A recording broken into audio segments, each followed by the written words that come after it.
worst possible thing you could say when you walk into a car dealership. I spent 5 years with Mercedes-Benz, 5 with General Motors, and the worst thing a person could say when they walk in is, if you could just get me to this payment, we got a deal. So your loan's probably still like 19, which means you got to pay to get out. You're upside down. It's called negative equity.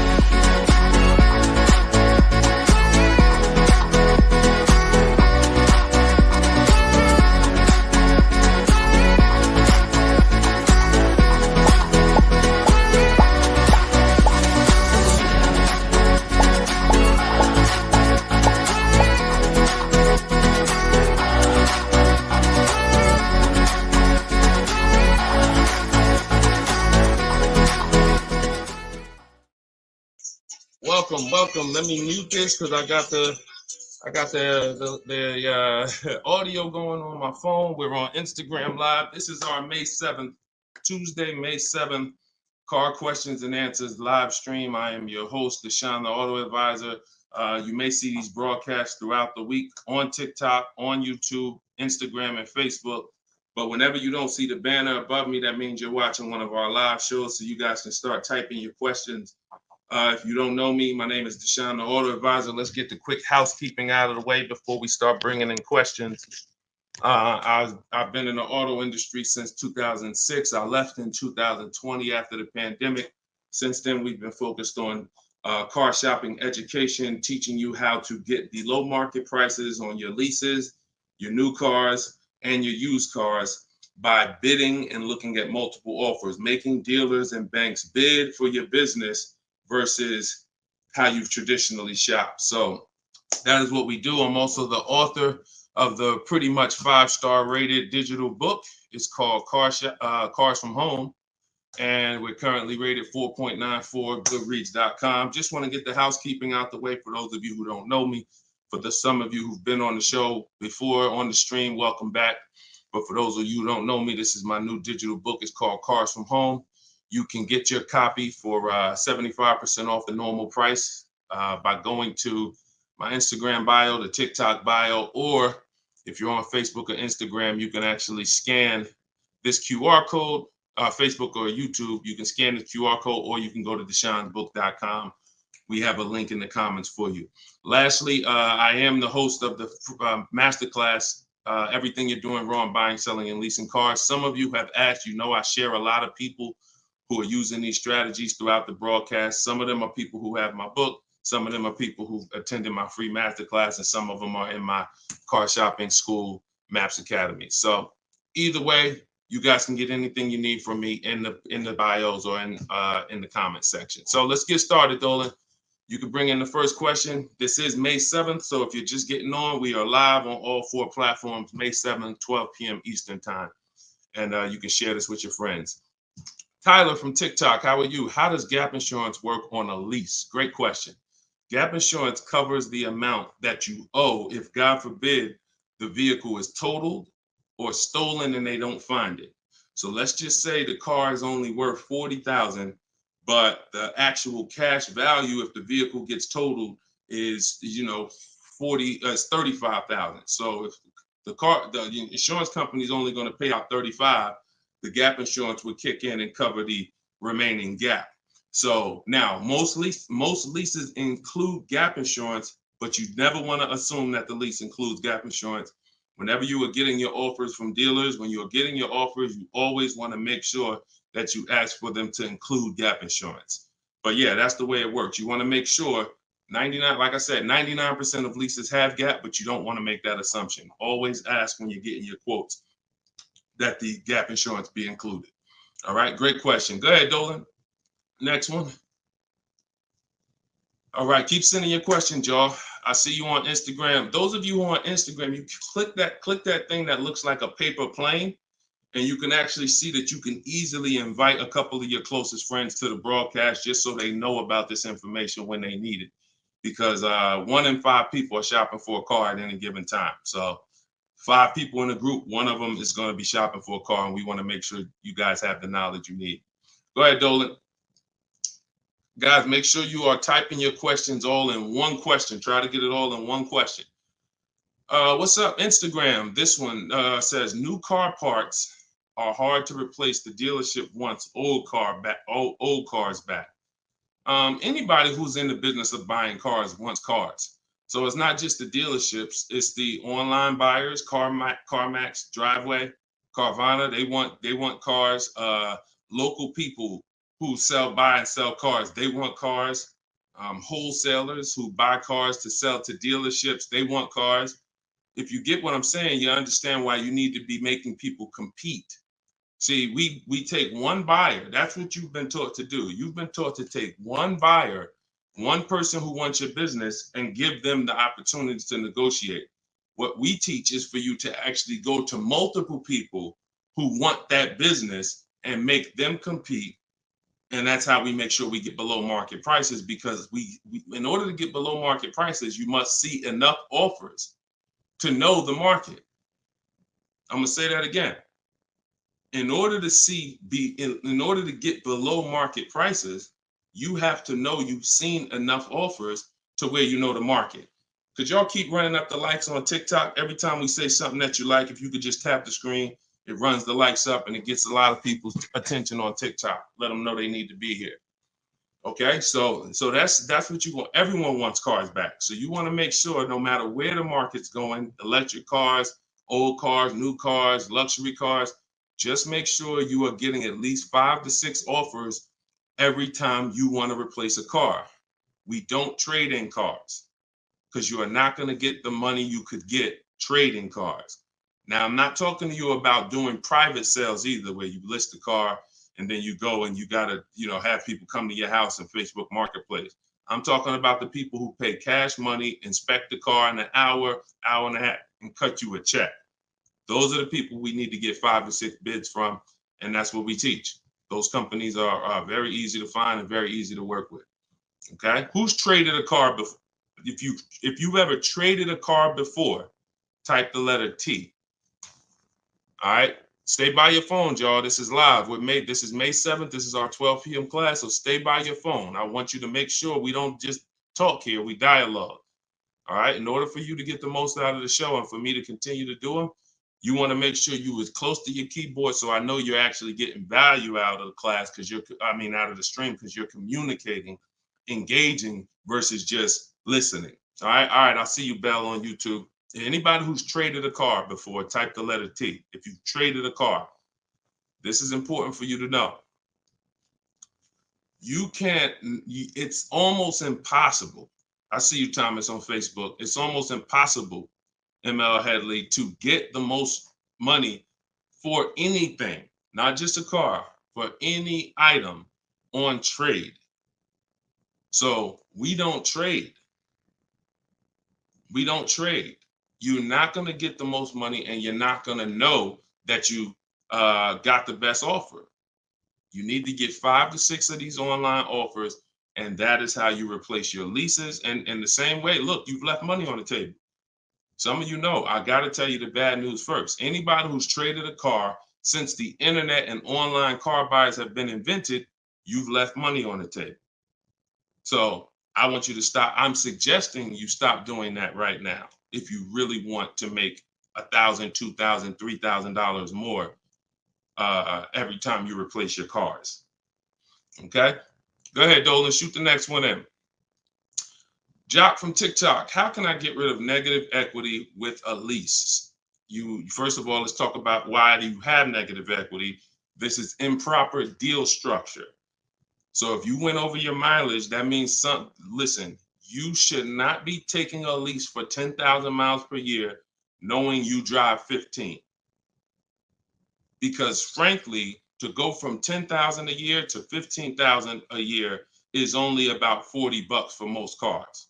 $40 more a month, and you get to go from 10,000 to 15,000 miles per year. So it's no excuse that, taking less miles than you need and then having to deal with mileage penalties that you shouldn't have had in the first place. So we see. So our solution for negative equity is to always in most cases to roll it into a lease, because the cause usually for negative equity is you buy your cars. Somebody told you don't lease, you listen to them, but you don't keep your cars long enough to outlive the depreciation. So you buy your cars and you replace them, usually by trade, in a short period of time, 2, 3, 4, 5 years, 6 years, and that's too short of a period of time to replace a car because of the depreciation. But with a lease, you should not have negative equity. Negative equity is something, you have a penalty because you don't owe. Negative equity means the object you owe a loan on is not worth that. So you owe 20,000, but the car is only worth 15,000. In your case, you have agreed to drive 30,000 miles over 3 years, but you're driving 40,000 miles. You drove 40.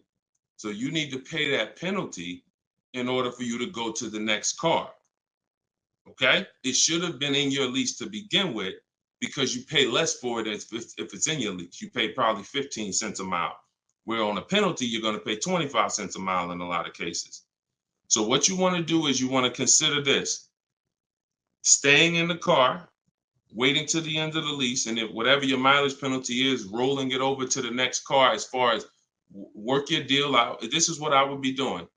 One, I would do an equity assessment. Before we even talk about this, you need to do an equity assessment.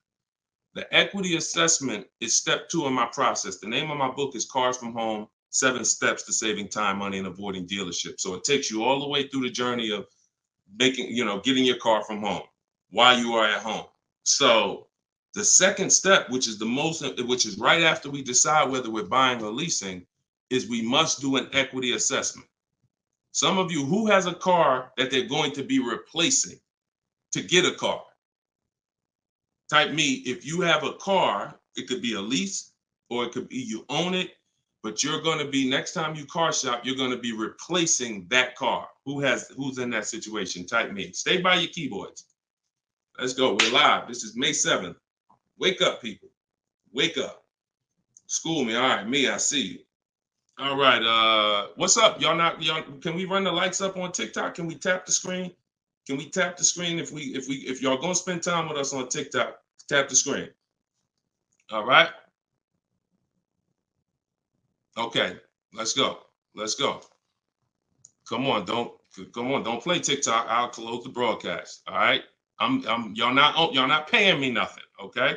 So I'm asking you for a tap of the screen if you want to stay on with us. All right. We could definitely go TikTok. We could go Facebook, YouTube, Instagram if y'all acting funny today. We got no problem. All right, I appreciate it. I see y'all now. I see the lights running up. All right, so if you have a car you're going to be replacing, then everybody who just said me, then the first thing, once you decide whether you're buying or leasing, is you need to do an equity assessment. So you're going to call your bank. If you don't have a bank, the car's paid for, then you can skip this step, but you're going to call your bank. You're going to find out what your payoff is. Once you find out what your payoff is, you're going to now, if you have a lease, you're going to ask them, do you have a third-party restriction? Now, once you make a note of those things, that's 4 different paths. See, I just talked to 4 different people. It's very important that y'all understand that I don't teach one size fits all car buying advice. So you got to listen closely to see, oh, is he talking to me? Oh, that's what group I fall in. So I just said, some of you are going to replace a car. You have no money you owe on it. You don't need to call your bank. Everyone else, lease or purchase or finance, you need to call the bank, and then you're going to ask for your payoff. Once you have a lease, you're going to do this next step. So some of you who don't have a lease, you don't have to do this step. Then you're going to ask, do I have a third-party restriction? And you're going to make a note of that. And you're going to put yourself into one of those 4 categories. Okay, this is broken down. This is step 2 in my book. So once you get that information, you're going to go online to CarMax, Driveway, Carvana, Kelly's Blue Book, Instant Cash Offer. Please do not come talking about what Blue Book says. Algorithms in this market mean nothing. The only thing that matters is cash offers. So you're going to go to these people to get your cash offers: CarMax, Driveway, Carvana, Kelly's Blue Book, Instant Cash Offer, Car Guru, Sell My Car, and Auto Nation, Sell My Car. That's 6 offers. And once you have those offers, you will know where your equity position is. You will know if you have equity in your vehicle. You will know if you have no equity in your vehicle. If you are leasing, then there is no such thing as negative equity. Because let's say your payoff is $20,000 and your highest offer is $18,000. You don't have negative equity, you don't owe that. That just means when you go to drop off your vehicle, you can't sell it and make money. That's what that means. Now, if you have a mileage penalty like this gentleman may have, that's different.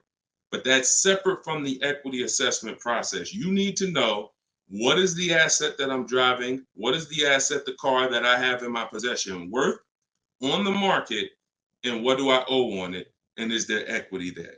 So that is the step you do before you think about shopping and getting offers, because we break our transactions down into 3 categories. Who we buy our car from, we're getting bids. Who we get our loan from, we're getting bids. And who we sell our car to, we're getting bids. So this is very important in our process of how we get below market deals from home. Okay, so do that step, Jock, and that's what and you go from there. Everything I'm talking about is in my new digital book, Cars from Home: 7 Steps to Saving Time, Money, and Avoiding Dealers. Shoot the next question in, Dolan. Everyone who wants your copy, you can get it for 30 minutes at 75% off. It's normally $97.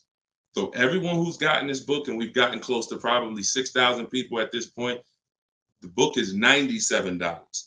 But when you go to my bio now, or my Instagram or TikTok bio, you can get your copy for 75% off, which would be $24, but it's only for 30 minutes. If you're on Facebook or YouTube, just check the comments and go to deshonsbook.com. You got 30 minutes to get your 75% off. Okay, Tyler from TikTok, rolled over $14,500 from a trade into a 36-month lease. Payment only $54 a month. Is this a good strategy? Payments only $54 a month? What do you mean by that, Tyler? $54 a month. How could the payments be $54 a month? You need to know how much you're rolling over into the new deal, because let's say, for example, you have $14,000 of negative equity. Just that alone is $400 a month.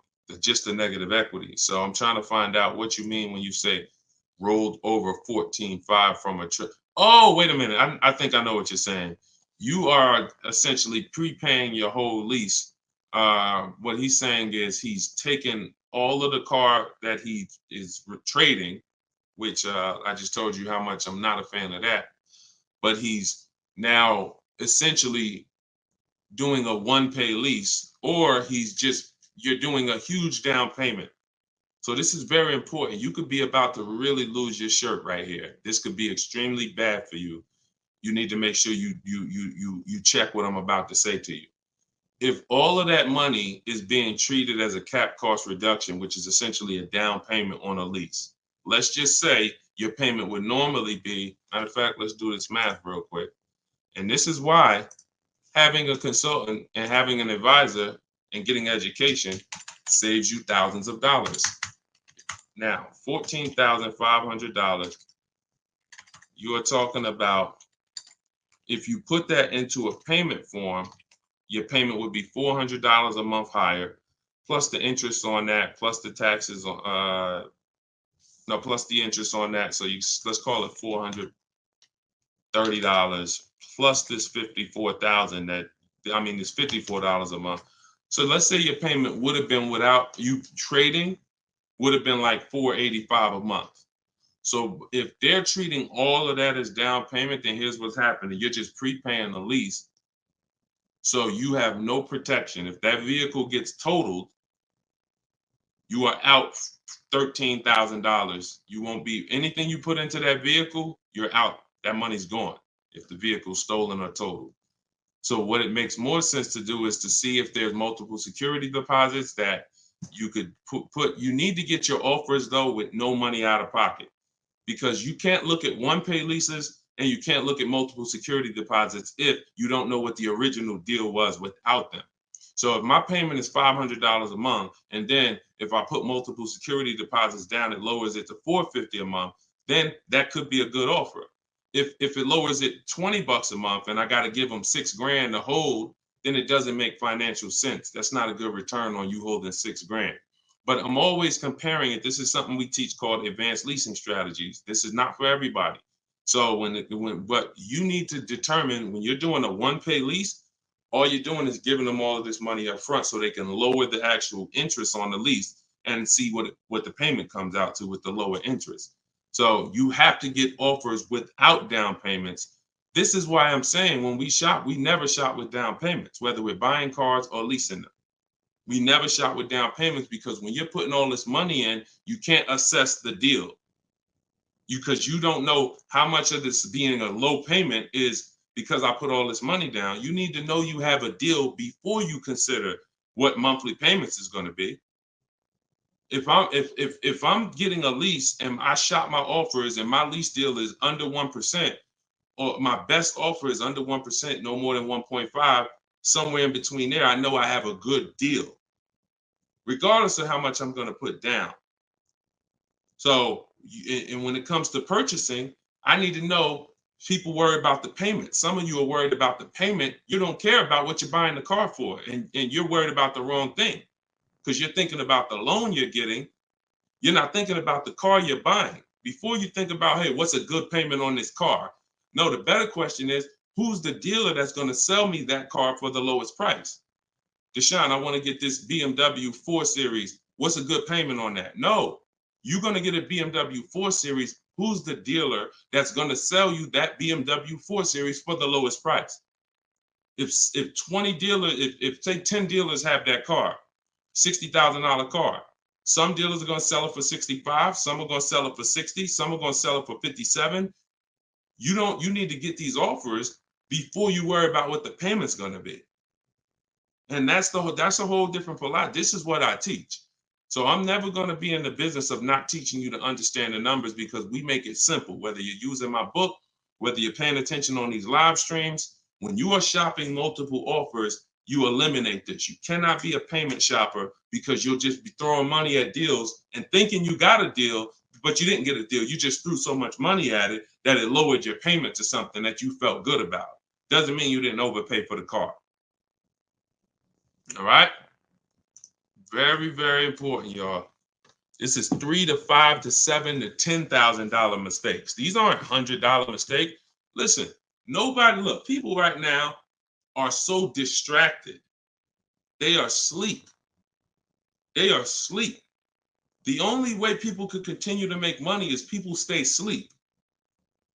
It's not so when I tell you the conversation, you are taught to, when you're buying a house, get help.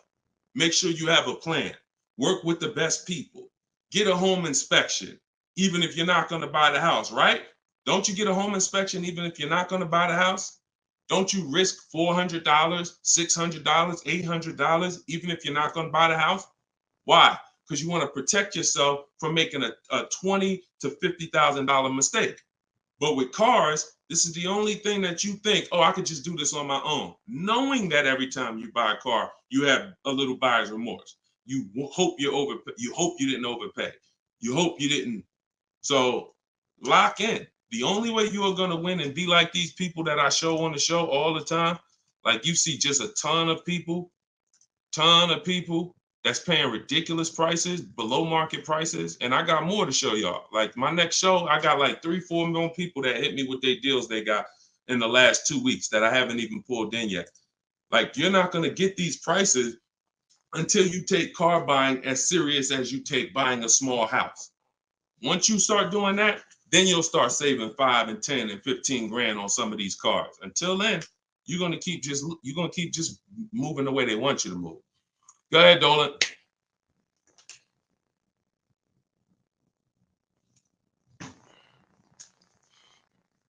Is there any way to get out of a car with too much negative equity? No. Negative equity is what I call a bad credit for people with good credit. You could have an 800 score. If you have too much negative equity, you're not going anywhere. So the first thing to know is what's the cause. See, we could sit here and we can cure the problem, but until we know the cause, you're just going to go and you're going to repeat the problem. The cause is you're not leasing, but you're not keeping your cars 8 years. So what you're doing is you're losing on depreciation. Your car's value is going like this. You buy your cars, it goes down 15%, 20% the first year, 15%, 12%, 12% is losing thousands of dollars in value for the first 5 years. And then that's when you go to trade it, or that's when you go to replace it. So you don't keep the car long enough for it to start losing a little bit of value because somebody taught you you could just switch cars anytime you want. Buy them and switch them, buy them and switch them. This is a depreciating asset, and you're going to lose every time doing that compared to someone who's getting great lease deals. So if you're not, our rule of thumb is if you're not buying your car to keep it at least 8 years, you should be shopping for great lease deals, not purchases. So you need to know the cause. Now, once a lot of you figure that out, that that's true, and you learn that all of this bad structure has cost you, you're going to lease. You're going to say, Deshone, I'm not keeping my car 8 years. I'm leasing my next car. If you don't have too much negative equity, then what you should be doing is trying to cover the difference. So you're going to do that equity assessment process that I laid out about 10, 15 minutes ago. You're going to do that equity assessment process. If you only have a $1,500 to $2,000, $3,000 difference between your best offer and your highest offer, I mean, let's say you owe 20 grand, but somebody's going to offer you 18, then I would pay off the difference all day long because I'm still winning with a bidding system on there. See, when you get bids, even when you have negative equity, that's still you're still getting the most money for the car you can get, which means your negative equity amount is going to be the lowest it can be. So you always want to explore if I could pay the difference between my highest online offer and my negative equity, that's the best. Because once you can't do that, now you eliminate the ability to be able to participate in a bid because you have to trade. This is the only time where we have to trade because you need somebody to finance that negative equity because you can't pay the difference. You don't have the cash to pay off the negative equity. See, if I know that I can cover my negative equity by selling the car to CarMax and I pay $2,000 and I'm out of it, that means now I can get bids for my replacement car, which is what we do. So I could get the lowest bid for the car I'm buying, the highest bid for the car I'm replacing, the lowest bid for my interest if I'm buying. Once I have to trade because I have too much negative equity, I can't do that. I can only get the bid for the car I'm buying, and then I have to ask that dealer to roll my negative equity into the car that I'm buying. And the problem with that is that dealer is not going to win a bid. So even though CarMax may have been offering you 18, that dealer may only be able to offer you 16. So what would have been $2,000 of negative equity is now $4,000 of negative equity. That's why paying the difference is always best if you want to maximize the deal and get below market deals. That's it. But if you have too much negative equity, you can't do that. Now, it's very important that you understand something regarding the car you're replacing your negative equity with, the next car you're going to buy. You can see Sean uses our bidding strategy. He's in our private group. For all of you who want to know about my private groups and you have to attend, there's people who ask me, who are these people? You must attend my masterclass in order to be eligible to be in our educational course. So this is but what it is my book in video form with coaching. So the 7 steps are the same. Those of you who are using the book to get to your goal, use the book. It's just different ways of learning. So anyway, you can see Sean here he got his bids and he found a car that had a $15,000 rebate. He didn't know that, a $15,500 rebate. So if Sean wanted to bring negative equity over to this vehicle, he's buying the car so low with all the rebates, he could bring over 5, 10, 20 grand of negative equity and he's still going to be able to do it. Because as long as you're getting a big discount, you actually can, the bank is not going to lend 25% more than like 25% more of the car's value. So you can't slap 10 grand of negative equity on a $30,000 car. And the bank is going to look and say, why would we lend $40,000 on a car that's worth 30? There's something called loan to value ratios. It's in all forms of lending, loan to value. So you have a cap based on the price of the car. There's only 25% or so more that the bank is going to lend. So if you're trying to do no money down deals, having too much negative equity prevents those. So this is why we need to get out of negative equity and stay out of it and start leasing. Stop buying your cars. The only time you actually switch from a purchase with negative equity, I own my car and then I'm switching to another car and it's a purchase, not a lease, is if you had like an emergency. You were going to keep the car 8-9 years, but you just had a bunch of kids and now you need a whole different car. It's a life, but if you're not keeping the next car 8+ years, you shouldn't be buying again.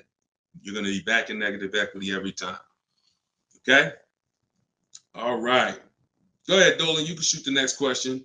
TikTok, I see y'all. We are live. This is May 7th. This is our 12 p.m. Eastern time show. If y'all can, every couple minutes, if you could tap the screen, if you're enjoying the show, if you're enjoying the stream, keep running the likes up on TikTok. Appreciate y'all. All right. Instagram. My lease on a CX5 is coming up. Car max value is showing 21,000. My buyout is like 18. Should I buy it and keep it? No.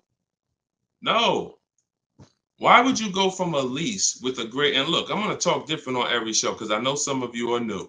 Okay. Who's new here? If this is your first time ever on a live broadcast, on a live stream with us, just type the number 1 and then we'll answer the brother's question here. Who's new? All right, I see you, Khaleesi, on TikTok. I see you. If this is your first time on a stream, you've never been on Car Shopping Questions and Answers with us, type new. Okay, I see you, Matt, on Facebook. I see you, Vince, on Facebook. Melanie on YouTube. DJC Square, I see you. Okay, I see you, John, on YouTube. Okay.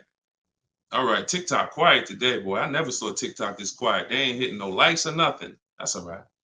God bless them. God bless them. All right, so Instagram. Let's talk about this. Let's talk about this equity position you're in.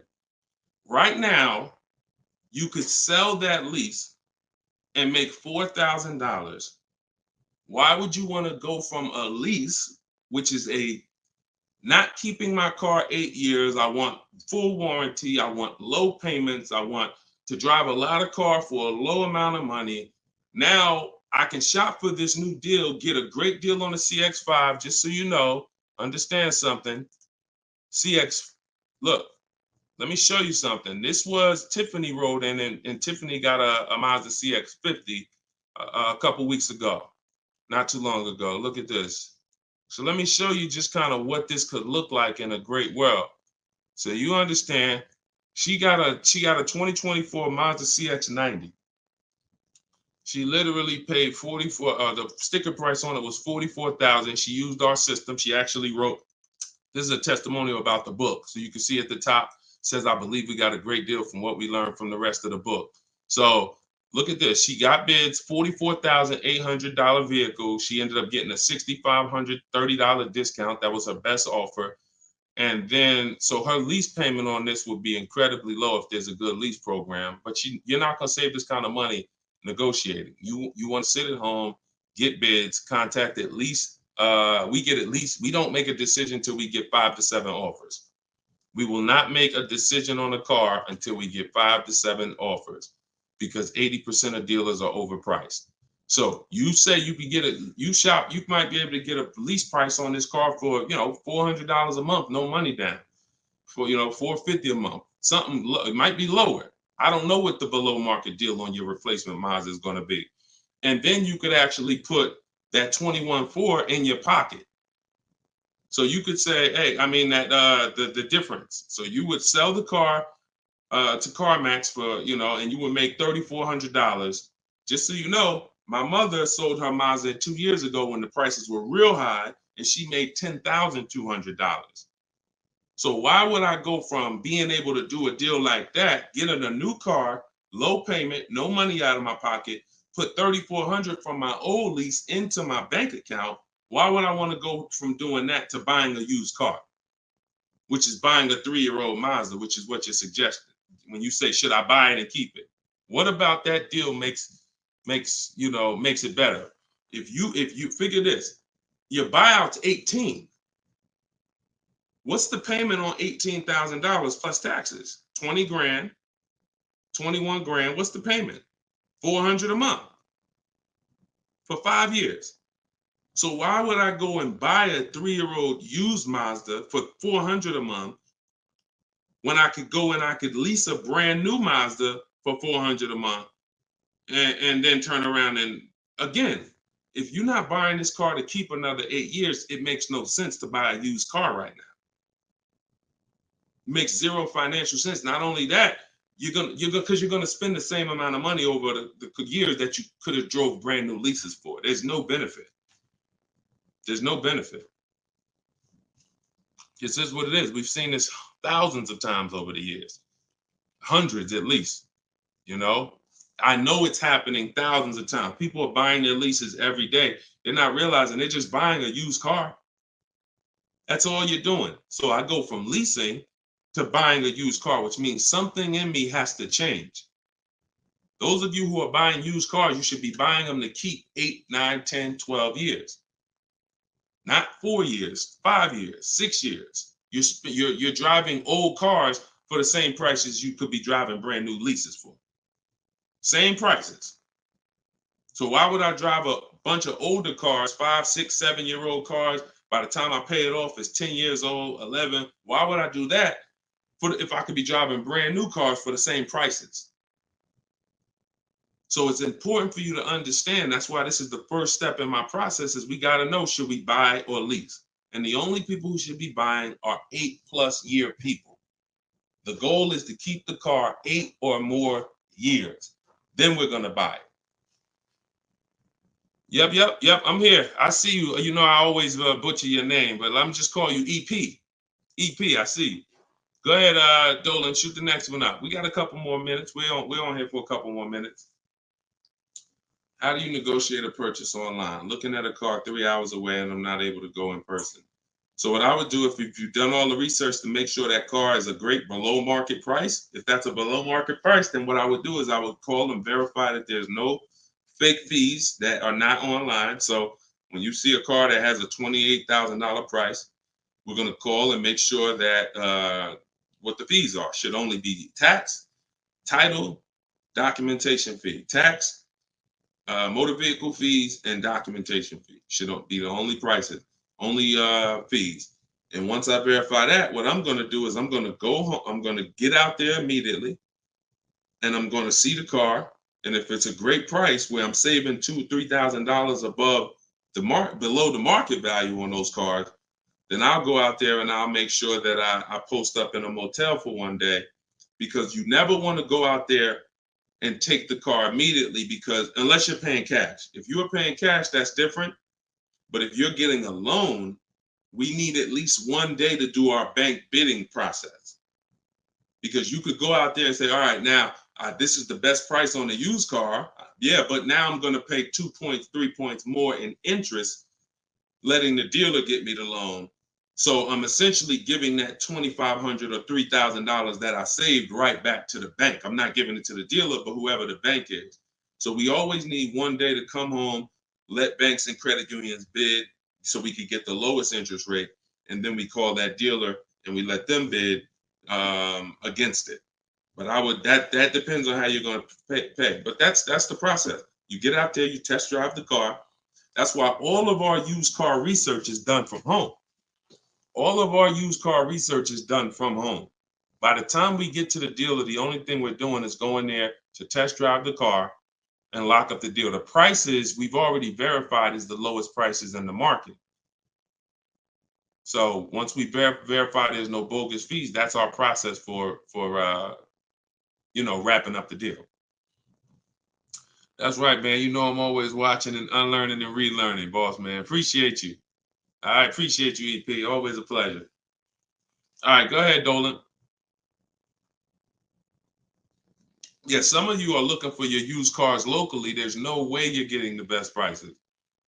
If some of you are looking for your used cars 25 miles, 50 miles, 100 miles, there's no way you are getting you're getting below market prices. That's just not enough inventory to look at for you to see, Oftentimes, it's literally a dealer that's an hour, 2 hours, 3 hours away who may not be in the city. They don't have the traffic that that person has, and oftentimes they'll have a below market deal because of their particular circumstance. So if you're just shopping 10, 25, 50 miles outside of your radius, that's just not enough of a radius to get the below market deals. My brother leases up, he's over miles. Equity assessment. That's it. I just went over that about 20 minutes ago. I can't go over it again because there's people who watch the stream and it's not fair to them, but we do have this stream on replay. If you go to YouTube or if you go to my Deshone the Auto Advisor Facebook page, and you can find the section that I did only on that. Okay, it's called the equity assessment. We had another person on here that's over miles. And, once you do that equity assessment, then you want to weigh that, compare that to what the mileage penalty is. Because some people, the mileage penalty is only going to be $750, $1,000, $1,500. You could have that rolled into your next lease offer. What you do is just negotiate your best lease offer and then say, hey, look, I need you to cut a check for, $1,500 to my old lease company. Now that's going to raise your payment. So if I got a below market deal, let's say, give you an example. Let me show you with a real life example. So, so Charles, let's say Charles, he gets his Hyundai Palisade, he gets it for $597 a month, but he has a mileage penalty of, $1,500 that he needs. This dealer who won his business, he needs them to pay that to his old lease. So they're going to cut a check for $1,500, but that payment, that $1,500 now goes into his new deal.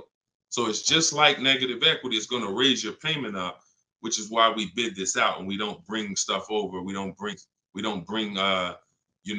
mileage penalties over until we have already found the dealer that we're going to buy our car from, because they've given us the biggest discount. But yeah, that's what you would do. And whatever the mileage penalty is, you're adding it to your next lease. So you're paying it either way is the point. You're not getting out of a mileage penalty. It's just all about and the only way you can get out of it is if you sell the car. So that is how you get out of it. Because when I sold my Jeep Grand Cherokee lease, I was over miles by probably, I think I had 42,000 miles on it, and I contracted for like 39. But that's because I extended the lease. And when I extended the lease, I was doing more driving, and I just said, I knew I had so much equity in the car, because again, that's when cars were worth literally $7,000 to $12,000 more all through the pandemic. 2020, 2021, 2022, we had people cashing out, making $8,000, $10,000, $12,000. Some of you might have saw some of our videos and used what we were teaching then. So once you do that, that's the only way you get out of a mileage penalty is you sell the vehicle, and then it's all whole. But if you're not doing that, that mileage penalty is going to be paid. It's just what I just told you is a way to get the deal done without having to pay the mileage penalty out of your pocket. You're rolling it into your next deal. All right, go ahead, Dolan. All right, y'all, this is our Tuesday 12 p.m. stream. We're on here for a few more minutes. Keep your questions coming. Try to get to as many as we can. Everything I'm teaching y'all, if you guys do not want to remember this, if you're like, Deshone, I want something where I can see step-by-step your plan, you want to go to deshonesbook.com. We got the banner on the screen. If you're watching us on TV, you can scan the QR code with your phone, and you can get my new book. It's a digital book called Cars from Home, 7 Steps to Saving Time, Money, and Avoiding Dealerships for 75% off. So you'll get it for $24. You won't pay the normal $97, but it's only for 30 minutes, okay? After 30 minutes, it's normal price. You guys that are on TikTok, you can get yours in my TikTok bio. There's a website there, as well as in Instagram, my Instagram bio. All right, get your 75% off if you don't want to get it, if you don't want to remember any of this. All right, so Guitar Jams, YouTube, what's the best price to negotiate over sticker price? For example, a car is a $26,000 sticker, but I'm only wanting to put $27,000 in cash. Is $1,000 difference enough to avoid all BS fees? See, that's a problem. See, let me show you how you're actually hurting yourself by doing this. You're not getting bids. You're not getting multiple offers. If you're looking at a new car like this, a $44,000 car, You go in and you assume what a good deal is going to be. We never assume what a good deal is going to be. We have to reveal what a good deal is by getting multiple offers from home. So we sit at home. In my way, we use the computer and we're going online and we're going to dealers' websites. I have scripts in my book. So all you're doing is copying, pasting my scripts to use this. Now, if you're doing it your way, you just want to make sure your goal, you could do it by phone. I don't care how you do it, but your goal is to get 5 offers. Because until you get 5 offers on these new cars and on these leases, you're not going to ever know what the best deal really is. Because 80% of dealers are overpriced. So when you look at something like this, if you said, okay, $44,820 car, like the one I got on the screen. If you went in there saying, well, I only want to pay $46,000 all in. Look at what she paid. She paid net $40,300. Look, this was her base price. She got $38,289. Her net price was $40,300. So if you would have went in here on this car saying, well, it's 44, look, I'll give you 46,000 all in. You would literally have overpaid more than Tiffany by $6,000. Let that sink in. You can't go in feeling for the bottom, brother. You will certainly get somebody will take a vacation on you. Their commission they're gonna make, well, that's probably an $8,000 profit deal to the dealer, $6,000 profit to $8,000 profit, and somebody's getting a $1,500 commission on you because you just went in. Oh, let me guess what I think a good price is going to be. Not knowing if there's any rebates on the car, not knowing anything about it. I'm just going to guess.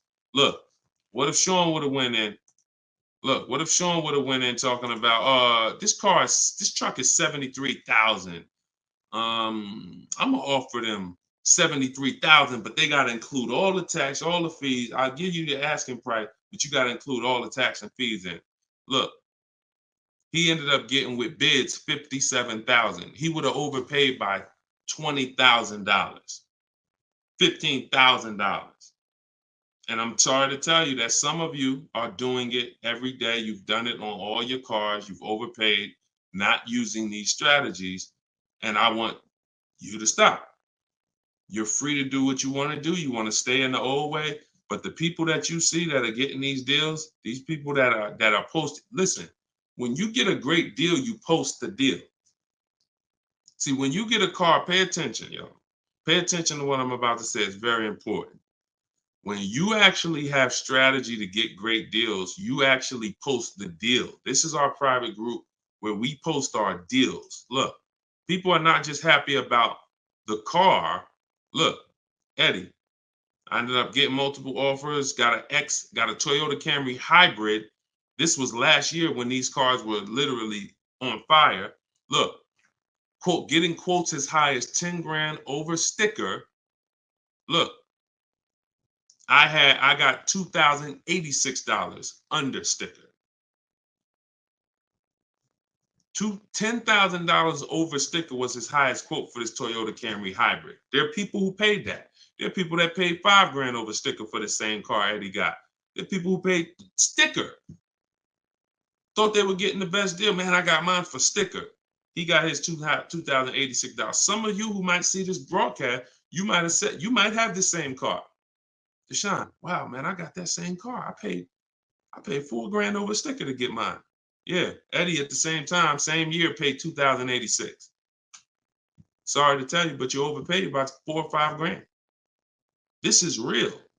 We're not sitting up here doing this talking about hundreds. There's nothing y'all hear me talk about in these streams that had hundreds of dollars. And frankly, unless you are rich, you can't afford to lose $2,000, $3,000, $4,000 every time you buy a car. You can't afford it. This is where you're losing. So what I would tell you, Guitar Jams, is do what I just said over the last 10 minutes. Get bids. If you want the system for doing it, that's in my book. If you want to do it your way, I don't care how you do it. Just get at least 5 to 7 offers so that you can see where the best offer truly is. 8 out of 10 dealers are overpriced, and you don't know how bad they're overpriced until you get all your offers. 10 grand overpriced, 5 grand overpriced. All right. Go ahead, Dolan. Shoot the next one in. Great question, though. Can you get a deal when you build your own car? Absolutely, Sherry, but you want to get those offers before you agree to buy something from anybody. So if I'm ordering a car, I'm getting 5 offers, 10 offers. I'm getting 5 to 7 offers, not 10 offers. See, in my book, I have a process called the 25 to 5, where we connect with 25 dealers online in 20 minutes. And our goal is to get 5 to 7 offers in 48 hours. So once that happens, we don't order a car until we verify the car doesn't exist in the market. See, because when you walk into a dealership or call 2 dealerships and they say, oh, we don't have that car, but we could order it for you. Now, what are you doing? You only talk to 2 dealers. What about in the 25 dealers that we talk to? What if 7 of them or 10 of them have that car? So you just talked to 2. Now they got you ordering a car. We don't order until we talk to these 25 dealers online and they tell us, hey, nobody has it, or it's only 2 out there, then we might order. But that car could be sitting right around the corner from you, or 30 minutes away from you. People could have 5 of them. An hour away from you, people got 3 more of them. But because you're just local, you think, oh, I need to order this. We don't order until all of those dealers tell us we don't have that car. And then when we send out our order request, we're getting quotes from all those dealers. So we're getting probably at least 10 offers. When we go to order, we're probably getting 10 offers because all of those dealers we've already been talking to. And any of them could order us a car. I had a young lady 2 years ago, no, last year, the new BMW came out, the new BMW X4M, and she got quotes. And to order, nobody wanted to give her below sticker price. Some were higher than sticker. The person who won the bid was giving her $3,000 below sticker. But the car had a bad lease program though, so she ended up not getting it. But $3,000 below sticker. If she was purchasing that car, that would have been a ridiculous deal. Brand new BMW, new body style, $3,000 below sticker. But that's bids. And we do that in 45, 60 minutes. Before you even get home from the grocery store, we already got the bids, and we're not putting in 60 to 90 minutes to get this done. So my process is not just money, it's time. I don't want to spend more than 60 minutes to get a car. And I could get any car, any price. All of these people that you're seeing, Danielle, Kimberly, Bonita, all these people right here, Charles, they could get that Zafrina, they could get these cars, they could get these same deals that y'all seeing, and they're probably 90 minutes. Some of them might be 60 minutes because it was their first time, second time, some of them. Second time you get it, you're probably 60 minutes because it's a repetitive process. Getting a car, getting these bids is so repetitive, you'll see. This is what I should have been doing years ago. I don't know why. So easy. All right, go ahead, Dola. Shoot the next one in. What's up, Sus? Ralph Morales. K. Michelle, I see you. That's not the K. Michelle, I know. What's up, John? I see you. Steps if the lease has a third-party restriction. So if the lease has a third-party restriction, we're going to get bids from whatever dealerships make the car. So if there's a Nissan and I have equity, if I have $2,000 or $3,000 or $4,000 in equity, then what I'm going to do is I'm going to call and I'm going to get bids from the local dealers, because a third-party restriction means that it doesn't mean you can't sell the car. It means you could only sell to a local dealer who makes the car. So we still get bids. We get 3 to 5 offers from used car managers. And whoever makes us the best offer gets the car. And then they'll cut us the check for any equity that's in the car. But we always need to get the offers online, because that's going to tell us if we should even be pursuing. If we don't have any equity, or it's at a break even online, there's no reason for us we don't have any equity in the car. We're just going to return the lease. But the process of doing this is to prevent what a lot of people have done. You dropped off your car 2020, 2021, 2022 at a dealership. If you dropped your old lease off and you didn't do an equity assessment, chances are you gave up a lot of money.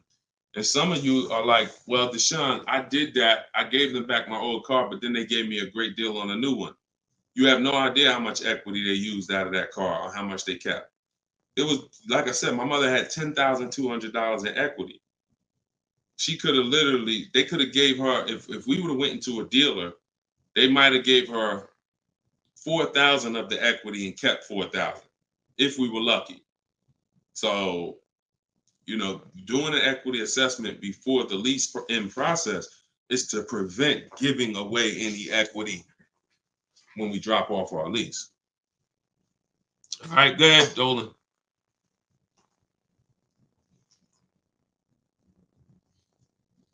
This is our Tuesday, May 7th live show, 12 p.m. If you don't see the banner above me, that means we're live. So you can type your question. Dolan will bring them in. We got another couple minutes. Hey, Deshone, currently in talks with dealers for a good offer. Thanks for all your help. Great. I feel empowered and confident I'll get the best price. Get the book, everybody. Stop leaving money on the table. Thank you, Nico Smooth. See, it's empowerment. It's the only way to feel empowered. You are not going to feel empowered going and negotiating with a car salesman. Anytime you're working with us, it's already set up for you to leave not able to guarantee you got the best deal. Nico Smooth, he's going to guarantee it. I don't know if that's a woman or man, but they're going to guarantee it because they're getting offers. They're getting offers. If you went in, if you had to buy a 100-inch TV and you just went out right now in the first store you found that had one, you just paid it. Or you looked and said, man, I think that's a good price. 100-inch, man, that's only, $900. I feel like that's a great price. Meanwhile, you didn't look on Amazon. Amazon had a better brand for, $200, $300 less. Or Amazon had the same brand, or Walmart had a better brand for $300 less, or Best Buy. These are the same principles. It's impossible for you to go into a car dealership and get a good deal and you don't know the market. The market you only know through getting offers. Once you get the offers, you see what the best market prices are and you pick the lowest one. That's how you get the below market offer. So I'm glad, Nico. Enjoy, and definitely send us your success story. Just like Tiffany did, email me your success story when you get that offer and you close that deal out. Way to go. Go ahead, Dolan. What's up, Todd Billions? Do you need to check dealers in other states? I live in Florida. Depends. We will go with, all right, so some people will do my strategy is called the 25 to 5. We're connecting with 25 dealers online. Some people, they do it through offers. If the state is not too big, maybe their 25 dealers is all, if their state is really big, maybe the 25 dealers are all in the state. But some people, they might only have 12 dealers in their state, and so they're going cross state lines, and that's very common. That's very common. If you look at Sean posted in our group, and he said he ended up expanding his search to 150 miles outside his area to find this deal. He said, I'm going to another state to pick this up, which is something I never would have thought of before, or would have before he attended the class. So he attended my master class. All of you who want to attend my free master class, it's called Everything You're Doing Wrong, Buying, Selling, and Leasing Cars. You can go to my TikTok bio, and you can go to my Instagram bio. We have a comment in the comment section for you guys who are on Facebook or YouTube. But this is, the local business is going to die. When you see and you shop online the first time properly, you're going to find out that the local business is going to be dead to you unless they win the bid. And you're not going to be committed to local anymore, because look, Sean is driving to another state because his best offer, it saves him $4,000. So no other dealer near him made him the other offer. This dealer that's in another state made him, and it's $4,000 better. So literally, if he has to drive 4 hours, 2 hours there, 2 hours back, he's literally making $1,000 an hour. This is the money we talk, big money talk. So yeah, go as far as you need to get 5 to 7 offers and get the below market deals tied. Go ahead, Dolan, shoot the next one up, brother. Great question.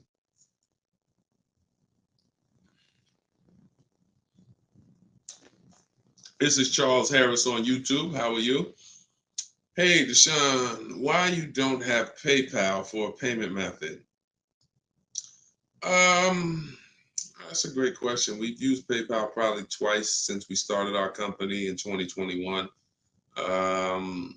We just found that Stripe was a better company to work with for the business. We do have, I believe we have Klarna. So for those of you who are familiar with Klarna, they'll let you break up the payments interest free. For the book or any product we sell, we make Klarna available for the last year. But PayPal is just a little different to work with. We've enjoyed working with Stripe. So hope that helps. Go ahead, Dolan. Right, we just hit the hour mark. Got a couple more. We'll try to take a couple more before we wrap. Lenice from Instagram. By the way, everybody, if you just jumped on, this is our Tuesday, May 2nd, May 7th, rather, 12 p.m. live. So we are live. So feel free to ask your questions. If you don't see the banner above me, then that means we're live and you can type your questions.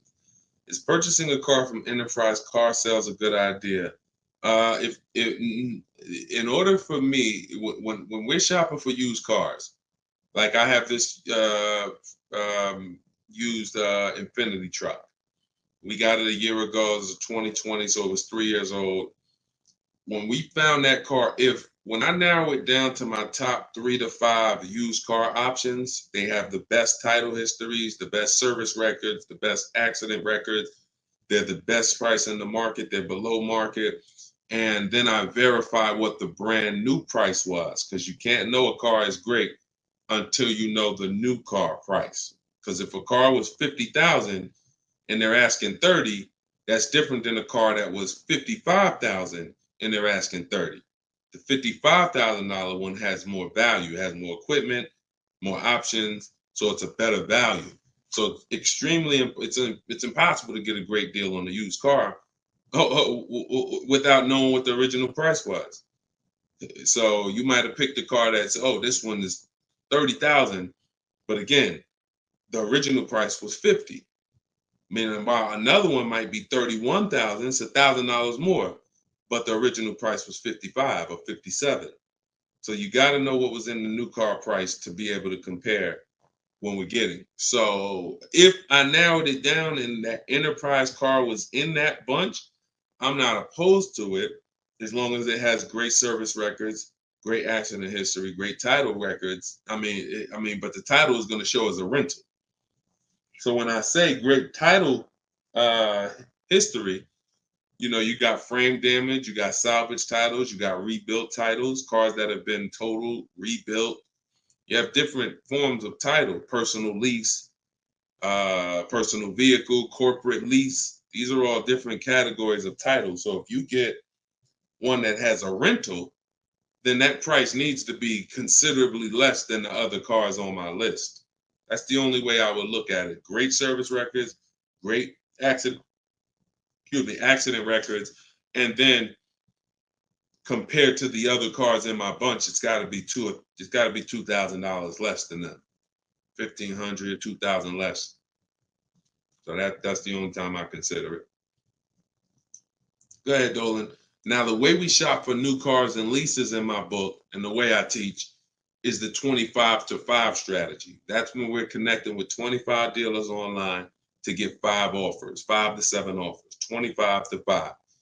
When we shop for used cars, we're using my multiple marketplace strategy. So we're going on every marketplace that has used cars, 8 of them: CarMax, Carvana, Driveway, eBay Motors, Car Gurus, Cars.com, Carfax.com, Autotrader.com. We're going on all 8 marketplaces because these marketplaces have different prices, different inventory, and that's how we shop it, and we narrow it down from there.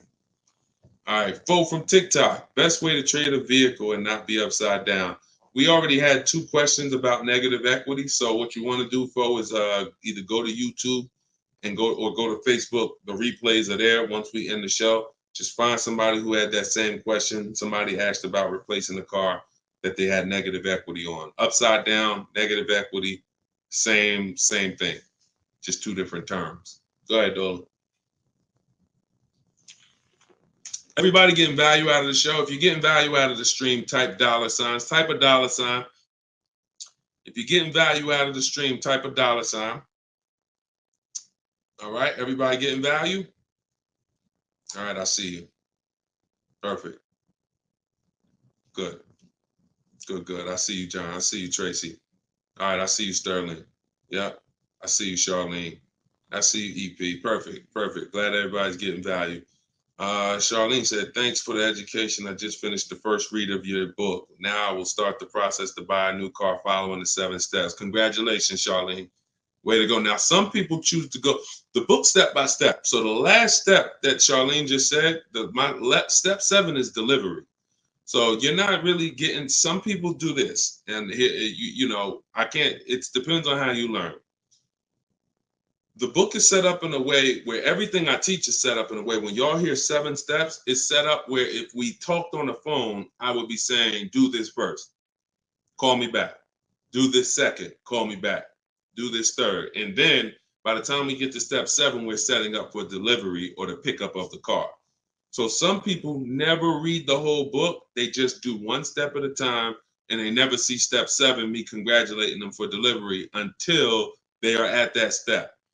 Some people read the book straight through and then come back and do the steps. So whichever way you decide is up to you. The quickest way to your car, the quickest way is to just do 1 step at a time and then not read forward until you get to that step. But everyone learns different, and everybody, that's just if you want the quickest way, you want to get a car in literally 48 hours, don't read the whole book. Read 1 action step at a time, cross it off the list, and get it done. And then you'll have your car in 48, 72 hours. Okay, go ahead, Dolan. TikTok, using your book, all of these lease prices I received are too high, over 1.5%. Next step. Well, as I mentioned, once you get 5 to 7 offers, that means that car has a bad lease program. Not the brand, the car. So that Jaguar has several cars. That particular one, and it could be that trim level, has a bad lease program, in which case I always say with leases, we want to have at least 2 to 3 options, because we cannot control the lease program. So whatever the dealer was, so if you see a 1.5% lease, 1.6, 1.7, 1.8, 1.9, then that 1.6, that dealer's beating everyone else. They're selling you the car less than everyone else. But if they're at 1.6, then that means their lease program is bad. That's why we always get 5 to 7 offers. If they're all over 1.5, that means the lease program is bad. And we do not lease cars with bad leasing programs. We go to our next choice, because you'll see, literally, it's day and night. A $60,000 car could have one lease price of $900, and then you have a $65,000 car like Frena got. $65,000 vehicle, she paying $579 a month. 2024 Jeep Grand Cherokee. Got it a little while back. So this is, lease programs make the difference. What we do is use bids to get the lowest price on the cars. We're gonna always get that. But once we can't control the lease program. So we always have 3 options. With purchasing, we don't need 3 options, because once we get our bids, we're gonna just find a dealer that's gonna be the lowest. Nothing else matters. We don't need to worry about a lease program. Go ahead, Dolan. German Tink from TikTok, I see you. If our credit is not good, I feel like we don't have room to negotiate. True? No, your credit, you do. You see, again, we're mixing the loan with the price of the car we're buying. That's where you're going to overpay. Because if you have a loan, you have bad credit, the only thing that should be affected is the interest you pay on the loan. That should be between you and the bank, the lender, not between you and the dealer. So what your job to do is, if you have bad credit, the lender you get your loan from is going to tax you for it. You're going to pay higher interest than what someone with good credit would pay.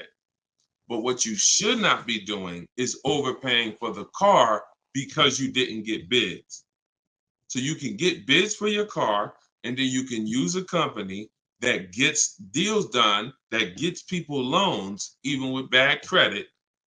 And you know, I use Limbuzz. I recommend Limbuzz. I don't use them. I recommend them. So you could either, pay a high interest rate and get a great price on the car, or you could do what most people do: get a bad price on the car and pay a high interest rate because they're going and they're shopping desperately. So in my process, we would get with Limbuzz, get our pre-approval with Limbuzz, and then we would go and we would shop and get bids to make sure we're finding the lowest price on the car. See, once you learn what we're doing and you start doing what I'm telling you, using what we're talking about here, you're going to see the car price is independent from the loan.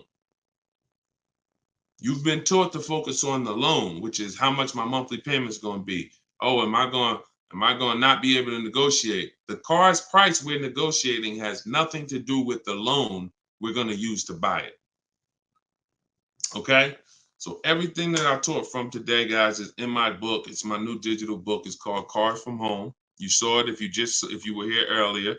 We're rated 4.94 on Goodreads.com. Thank you to everyone who's reviewed the book and gave us 5-star reviews. You can get your copy in my TikTok bio for 75% off. That's $24. It'll be in your email in 2-3 minutes, in my Instagram bio. But don't let that timer run out, because then the price does go back up to $97. You can get yours for 30 minutes. And the same thing online here on YouTube, Facebook. We have the banner here. You can scan this QR code with your phone if you're watching us on TV. And this is what we do, y'all. We do these shows throughout the day. You can see on what time we'll be live. So we'll be back for the next one shortly. And make sure when you see us, you hop on and ask your questions, all right? But let's go get these deals. Shout out to everybody who's committed to unlearning and relearning. In order for you to win with what we just talked about, you have to unlearn the way you were taught to car shop. You have to unlearn that and relearn the new way.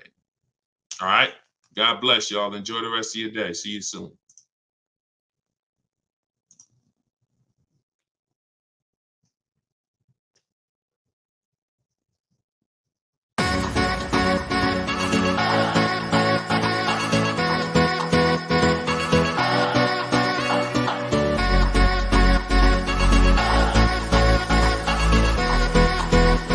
The worst possible thing you could say when you walk into a car dealership. I spent 5 years with Mercedes-Benz, 5 with General Motors, and the worst thing a person could say when they walk in is, if you could just get me to this payment, we got a deal.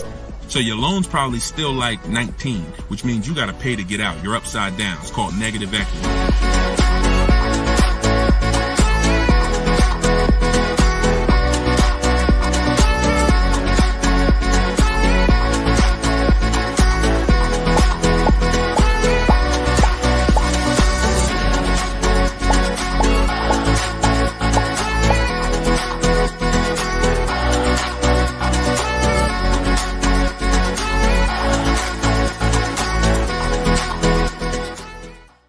In the next 12 months, if you are car shopping now, or in the next 12 months, I want you to type a 1 in the chat as you come in. My name is Deshone the Auto Advisor. I do these live streams throughout the week to answer questions when it comes to car buying the new way.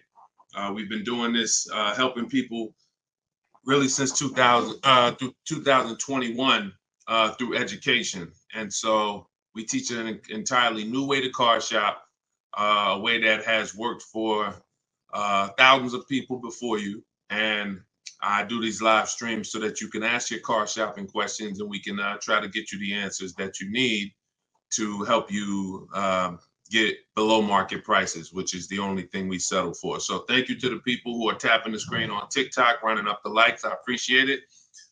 We have Dolan moderating in the back, so you guys can start typing your questions. Everything I'll be talking about is out of my new digital book. It's called Cars from Home, 7 Steps to Saving Time, Money, and Avoiding Dealerships. Thank you to all who have reviewed the book on Goodreads, putting the review page up now. Thank you for helping us have pretty much a 5-star rating And everyone, as you're watching this, you can get your copy. If you like what you're hearing, if you like this new way that you're going to hear on these streams of how to car shop, you can get your copy of my digital book for 75% off in my TikTok bio, my Instagram bio, or we have a banner up for you guys. Or you can go to deshonsbook.com. So no matter where you're at, that's your special offer. All right. So Dolan, you can bring the first question in. I see you, Paper Chaser. Welcome to the broadcast. I see you, Benjamin, on TikTok. I see you. First time people. Welcome to all the first time people. If you your first time here, type of 1. Mario Soto, I see you on YouTube. Welcome. This is Chris on Facebook. Hey, Deshone, are dealerships willing to order a car for you if they don't have a car with the options you want? Everyone is usually willing to order a car because every dealer can order. But you want to make sure whenever you're getting an order quote, you're getting at least 5 offers. 80% of dealers are overpriced. So you want to make sure you're always getting on a brand new car 5 offers. And then you'll see how different they are. I had somebody who, I think we're on episode 17. This is episode 17 of Car Shopping Questions and Answers. So on last episode, I spoke about a young lady who ordered a BMW when it first came out last year, the new body style new body style X4. And through bids, she saw multiple offers. Most dealers were charging her $2,000 over sticker price. But once she got her 5 offers, at least 5, she probably got set 5 to 7. Her best offer was $3,000 below sticker. So I always say when you're shopping the right way, it should be a $3,000 to $5,000 to sometimes $7,000 difference between your best offer, which is the below market offer, and your highest offer, which is, the highest of all the other offers. So that's when you know you're shopping correctly. So make sure when you're ordering, you're following that model so you can make sure you're getting your best price. And you do this right from home. You could do it by phone, or you could do it my way, which is using the dealer's computer, the dealer's websites. We do copy and paste models to get quotes directly with dealers, speaking with them on their website. So as long as you do it, that's all that matters. All right, great question. Shoot the next one up, Dolan. Let me open up my phone on Instagram. My phone battery is low, but hope. Okay. Yes, everybody. This is our Tuesday 7 p.m. live stream. So this is live. Whenever you guys don't see the banner above me, then that means we're absolutely live, and you can ask your questions. We rebroadcast these streams all through the day, so you can send your friends, family to them. But whenever you don't see the banner above me, that means we're actually live, so you can ask questions. Okay, go ahead, Dolan. This is from TikTok. I need a new truck. Any advice? Or the first thing, all right, I'm getting ready to tell you the first thing you think about when you are in your position. And this is the first thing that all of you should have thought about. If you haven't thought about this yet, you've already skipped something that is very important. The first step in my process is always to ask ourselves the most important question. Does anybody know? I know we may have a lot of new people on here, but does anybody know what the most important question is? It's probably going to take you too long to type it. So I just want to see if anybody knows what the most important question is. I'll give you guys maybe 5 to 8 seconds to chime in some answers. Can I afford it? That's a good one, but no, that's not the most important question. That comes a little later in the process. Come on, Benjamin, Charlie. Am I keeping the car 8 years? My man, way to go right there. DM me, man. I'm gonna get you a free copy of my book because I like that. All right, that's the most important question. Just DM me on TikTok. I can't read DMs, y'all. So if you actually have DM me, 99% of the time, I'm not gonna see it because I have a team that helps me with my social media. So I'm not seeing DMs because we just get way too many throughout the day. But in your case, yes, send me that. Yes, but that's the most important question because here's the thing. The first thing you want to think about is how long you're going to keep it because you're about to buy something that's going to go down in value. You're not going to get the most value out of it until after 7 years.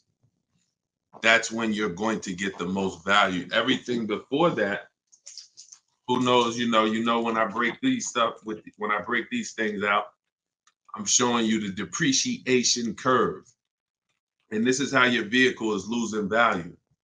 So if you buy a new vehicle, it's losing value like this. If you buy a used vehicle, it may be losing value like this, but it's going down thousands of dollars every year. So until you keep the car long enough, some of you are just not keeping your cars long enough to win, because you're turning around and replacing your cars while it's still like this. You're still losing $2,000, $3,000, $5,000, $7,000 a year, depending on the price of the car, in depreciation.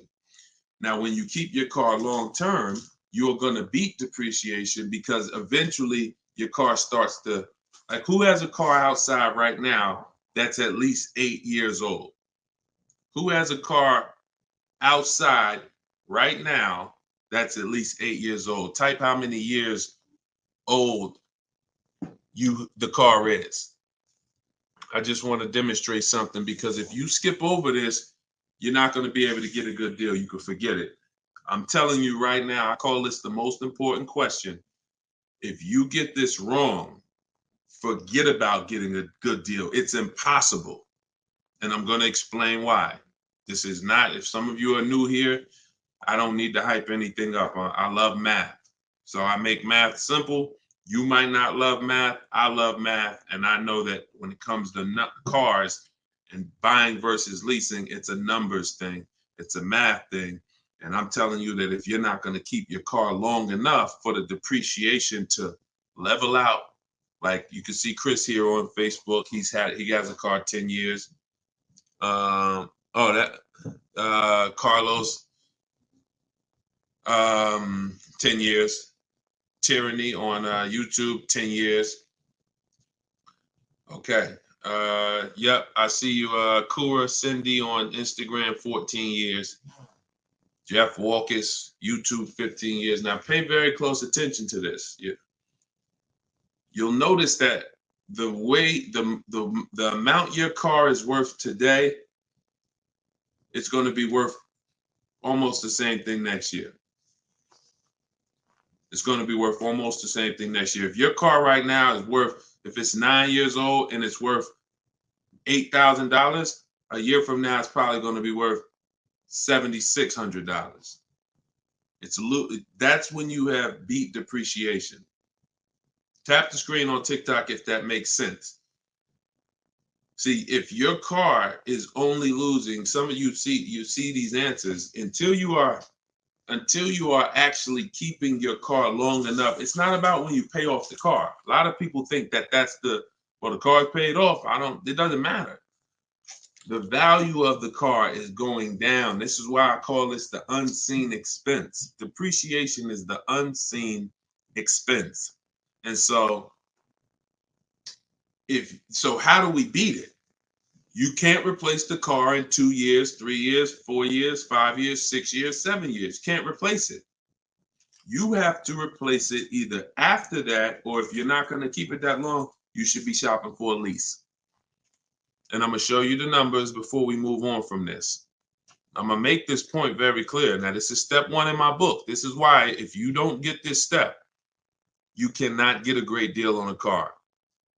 So Instagram, I just want to let y'all know that if you're enjoying what we're doing, there's a button that looks like a paper airplane at the bottom of the screen. If you could hit that and just quickly in 10 seconds, tap 3 friends or 1 friend, anyone, I don't care.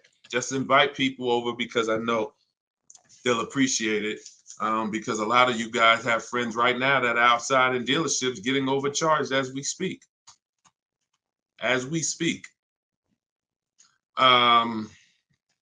So when you look at long term, here's what you need to see. Look at this.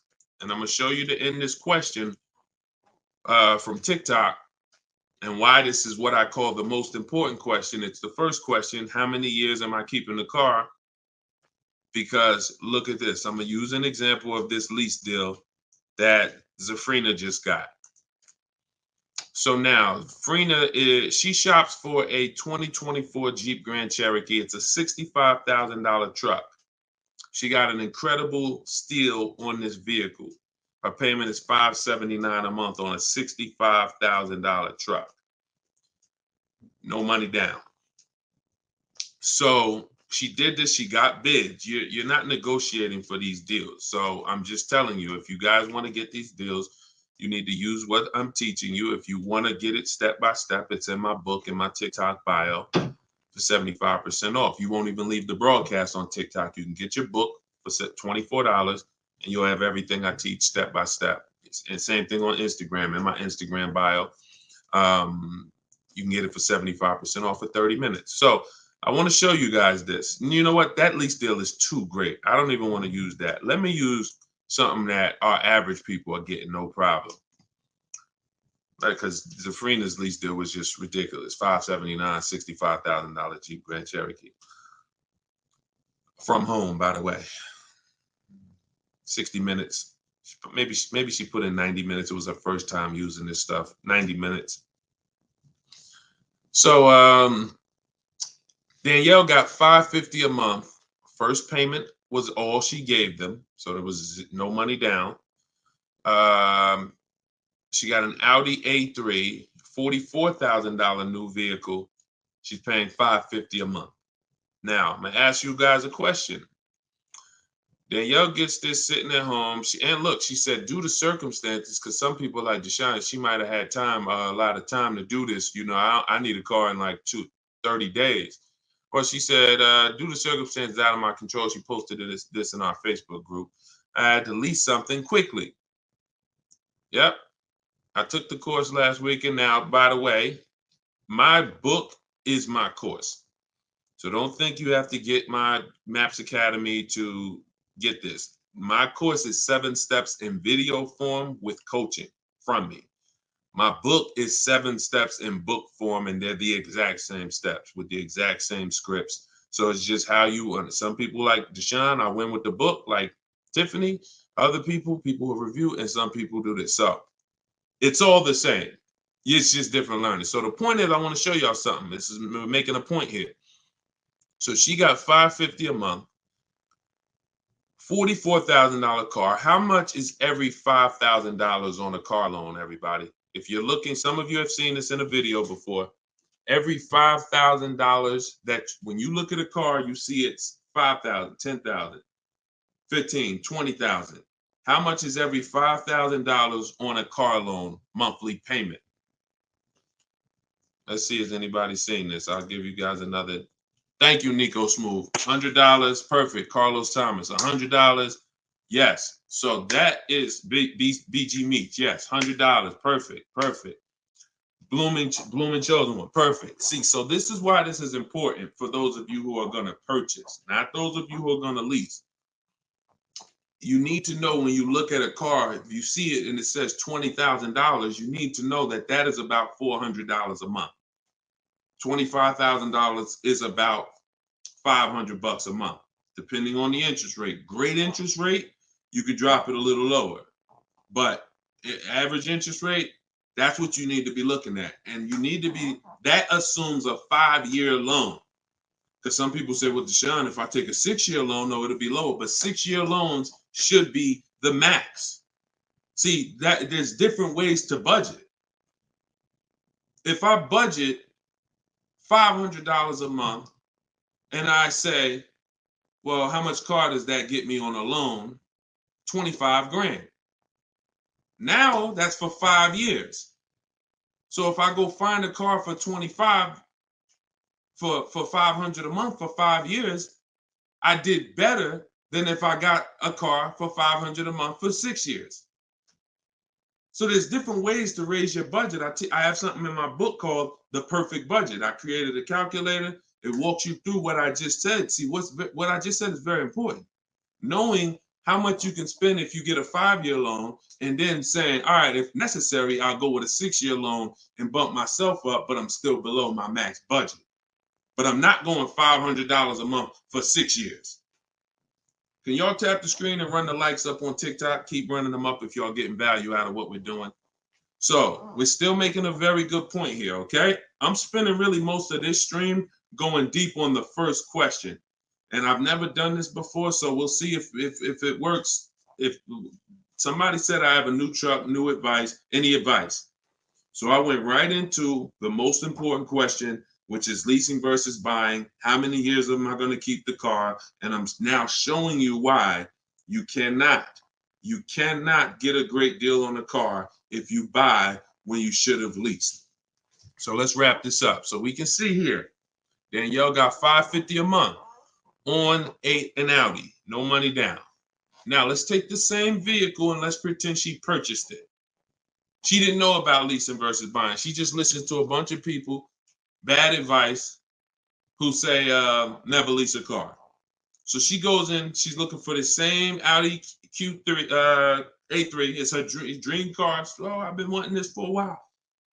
So excited. So how much is this going to be? I'd like to do no money down. Okay. Well, $44,000 car. Forget the taxes. Forget everything. Let's just say, forget that. Let's say they throw that in. We'll pay the tax and everything. Let's say she just finances $45,000. What's her payment?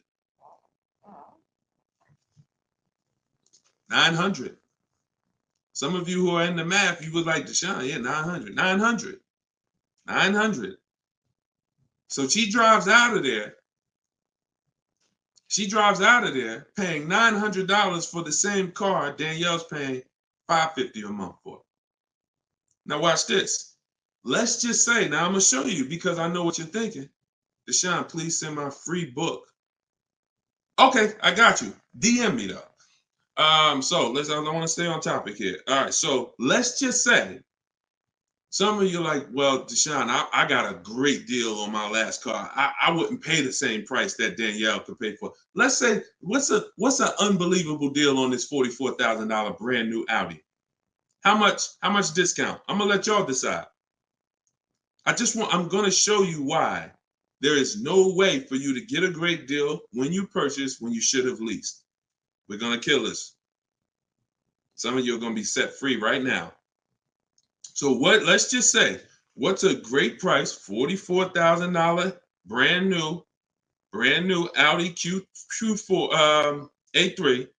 What's just a ridiculous discount? How much off? Let's say like the best deal that you could ever think on a brand new car.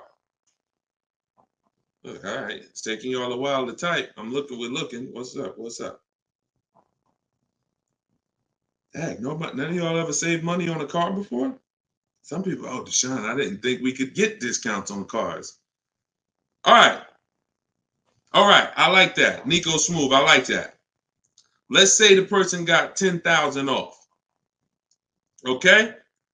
They got $35,000, which is essentially, let's say they got $35,000. The car is $44,000. So let's say they got $9,000 off, which is essentially 20% off the price of the car. Just brand new, nice, popular car.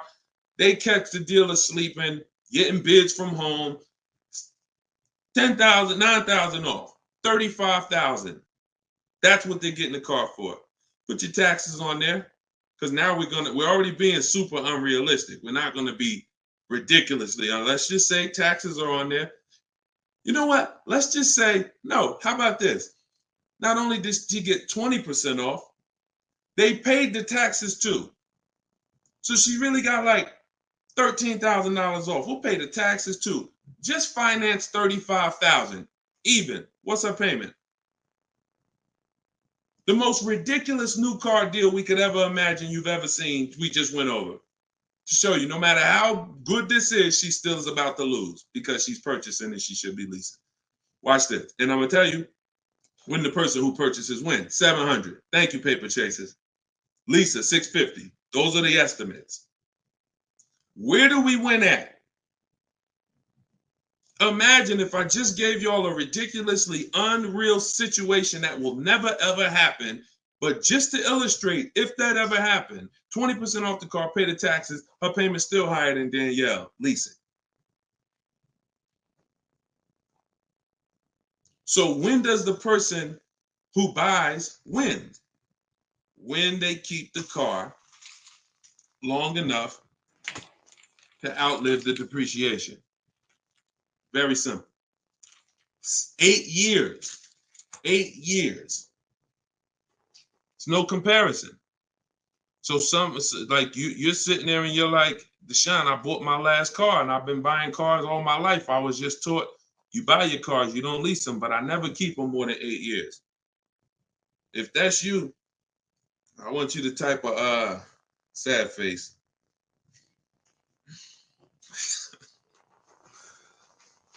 You've lost a lot of money. So what would you rather? Would you rather never hear about this, really go all your life listening to bad advice? And we might wrap this because we still got time. Before we even go back into more questions, we actually may go a little, because some of you are like, Deshone, well, what if you buy a new car, a used car? Because you just compared that to a new car. All right. So let's just go back one more time. Let's pull up Danielle's because we're on that scenario. So we already said Danielle drove out with a $550 a month lease, paid her first month's payment. Best impossible deal that'll never happen, unrealistic, made up, make-believe deal we just ran was still a higher monthly payment. So imagine with somebody who just goes in regular negotiations, maybe gets $2,000 off the list price. They're leaving paying it's people right now paying $800 a month for this car, $700 a month, easy, no money down. If they didn't put money down, some people tell you, oh, well, I'm paying I got an Audi and I'm paying only $6,000 for it. They never tell you that they put 10 grand down. They never tell you that they put 10 grand down. They forget about that because the day they give the dealer 10 grand, they want to forget about it. So they're definitely not going to bring it up in the story. No money down deals. This is what you're doing most times when you're leasing. So let's go back. Let's say somebody decides they're going to get a good price on a used one. Let's just throw this scenario in here real quick to end this. Instead of a $44,000 brand new one, they find one for like 28. Great used car price, 44,000 new. I got one for 28, maybe 4 years old, low miles, 36,000. Great deal, below market deal. Get it for 28. 28. Throw my taxes and fees on there. I'm at 32, 31. What's my payment?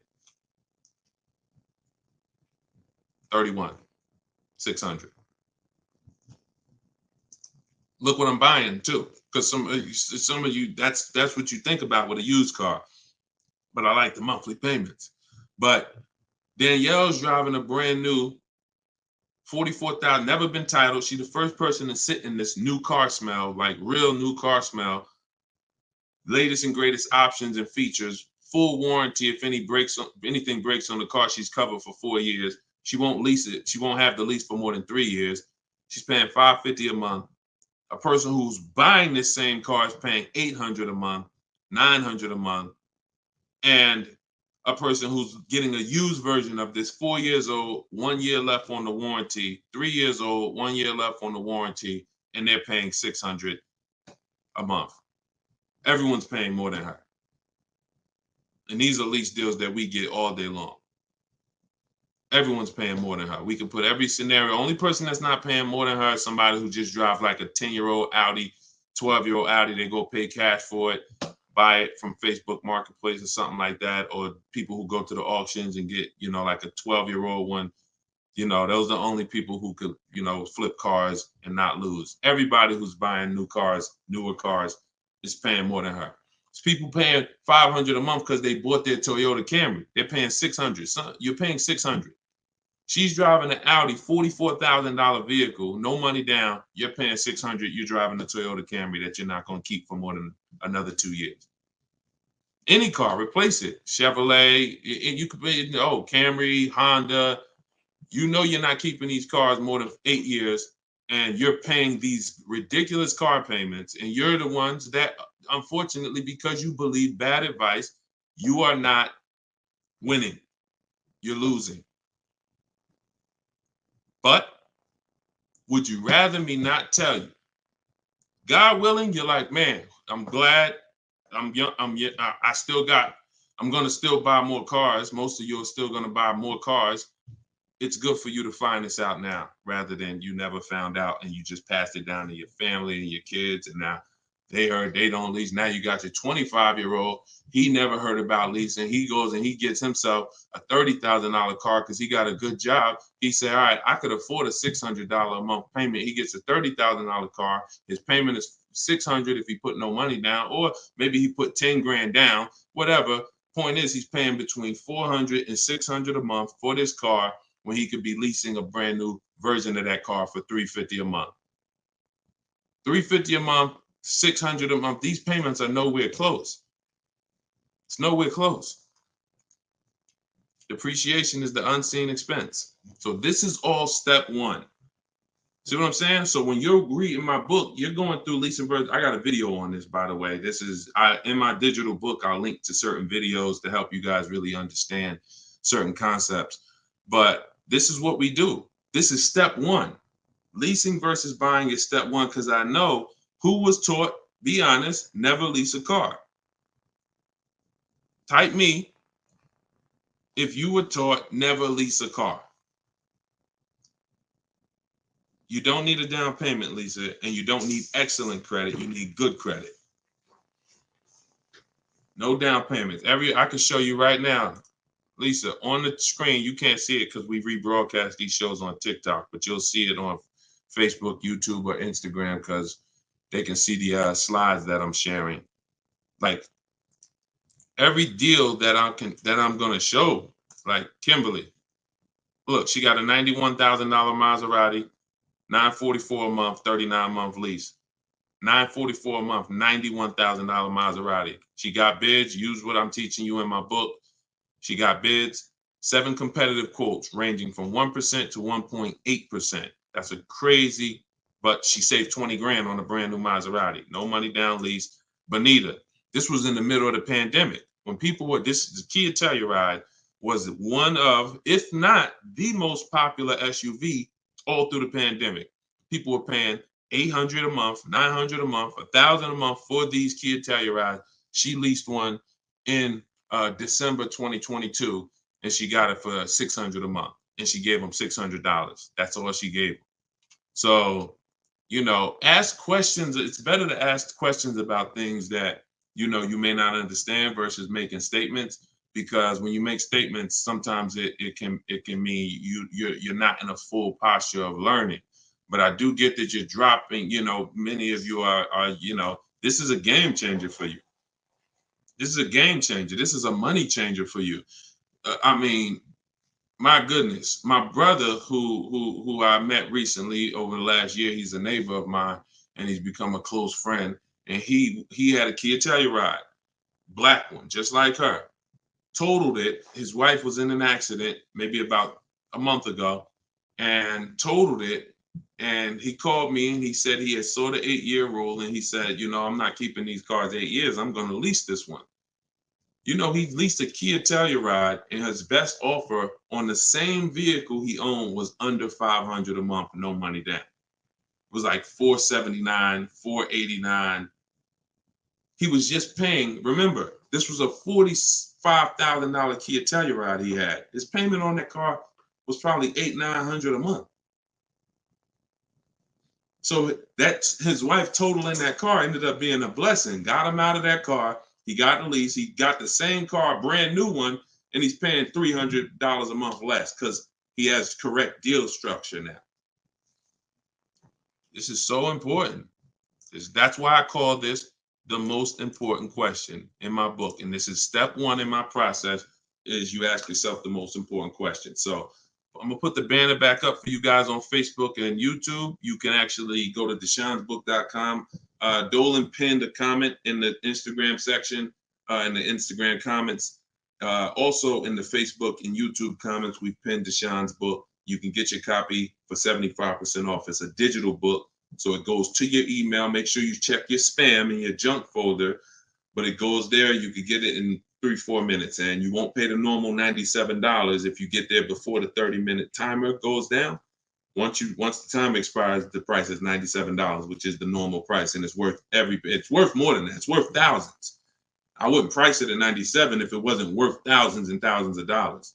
So, but you can get it for 75% off that. You can get it for $24 if you get to my TikTok bio, my Instagram bio before the timer expires. But that's leasing versus buying. That's a quick comparison of leasing versus buying and how there's no way to get a great deal if you buy when you should have leased.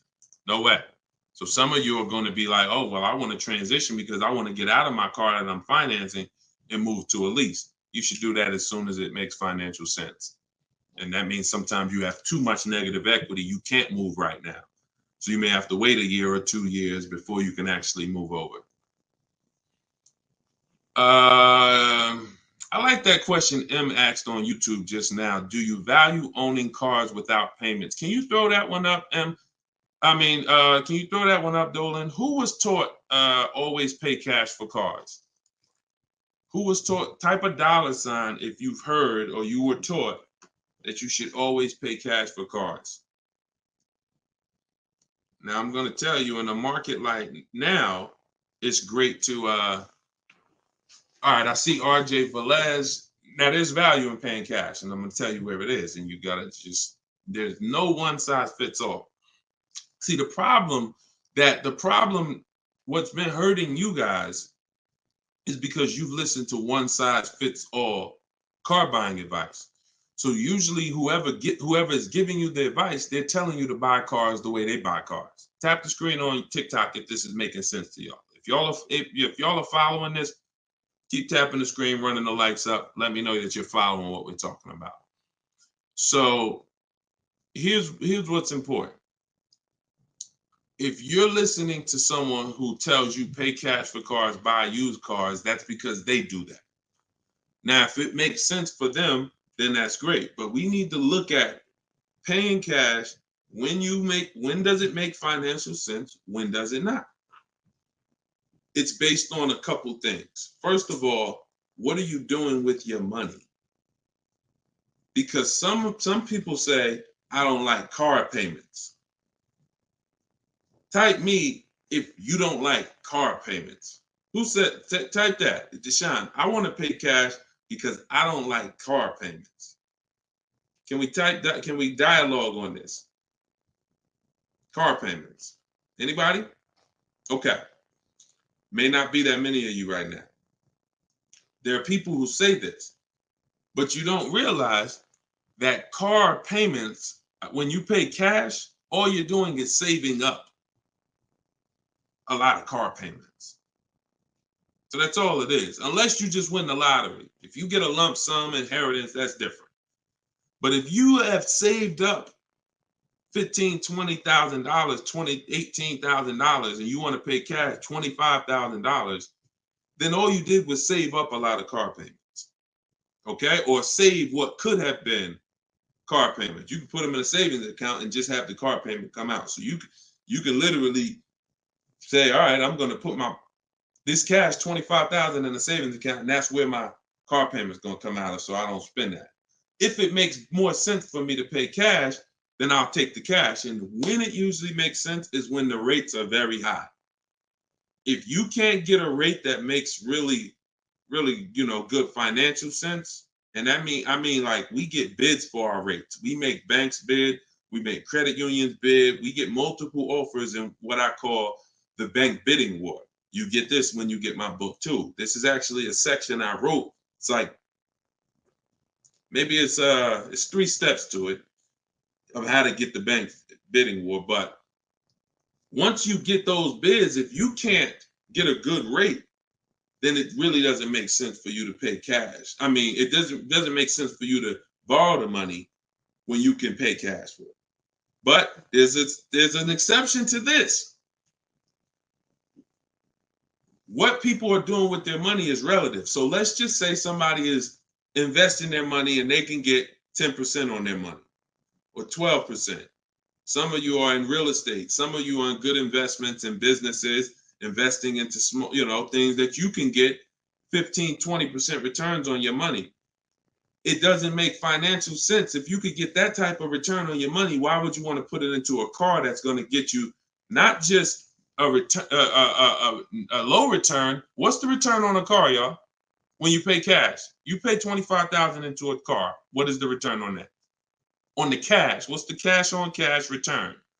Because I don't want to talk about this much because everyone's not paying cash. It's a small number of you who will, but I want you to be able to know when this is a financial conversation that if you're paying cash, you should understand this. If you got $20,000, $30,000, $40,000 saved up, you're thinking about paying cash for a car, this should be an easy conversation for you to follow.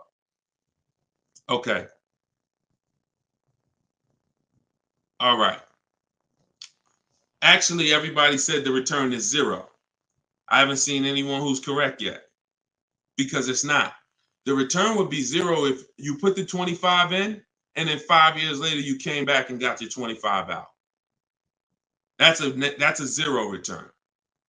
If you put 25 into an asset and then you come back in 5 years and you should give me my 25 and they say, well, it's 5 years later, this asset is now only worth 12. What's the return on that? What's up, Big Spoon? What's the return? Not 0. It's negative. It's negative. So you wouldn't take money out of investments that are getting you 10%, 12% or more to put into something where that cash is going to be a negative return on your cash. So that's one thing to consider based on who you are. Another thing is to consider if your money's not invested, you're not doing anything with your money, then just keep the debt down. Keep the debt down. Another thing we do is we see if there's any special rates on the car we're buying, because and when rates are high, traditionally, you're not getting a low rate from a bank or credit union. Rates are 6, 7, 8% on average. You're not going to see 3%. But sometimes you'll see 3% as a special rate. That's car specific. So if I'm shopping for a Mazda CX-5, I'm going to check to see, do they have any special rates this month on the car I'm shopping for? It might be 2.9, 1.9, 0% sometimes. And these are instances where it doesn't make financial sense to pay cash. If I can get this type of rate, use the bank's money for a very low percentage, and then turn around and use my money and keep my money invested or keep my cash.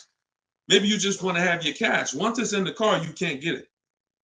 So once you put your money cash in the car, you can't get that money back out until you sell the car. But if you can keep the money and get the car, now you have your cake and you eat it too. I still got my cash, but I'm leveraging the bank's money, paying them small amounts of interest to use it. So people see interest as the only loss. I don't want to pay interest. That's programming. That's not what would be talked about in a finance conversation.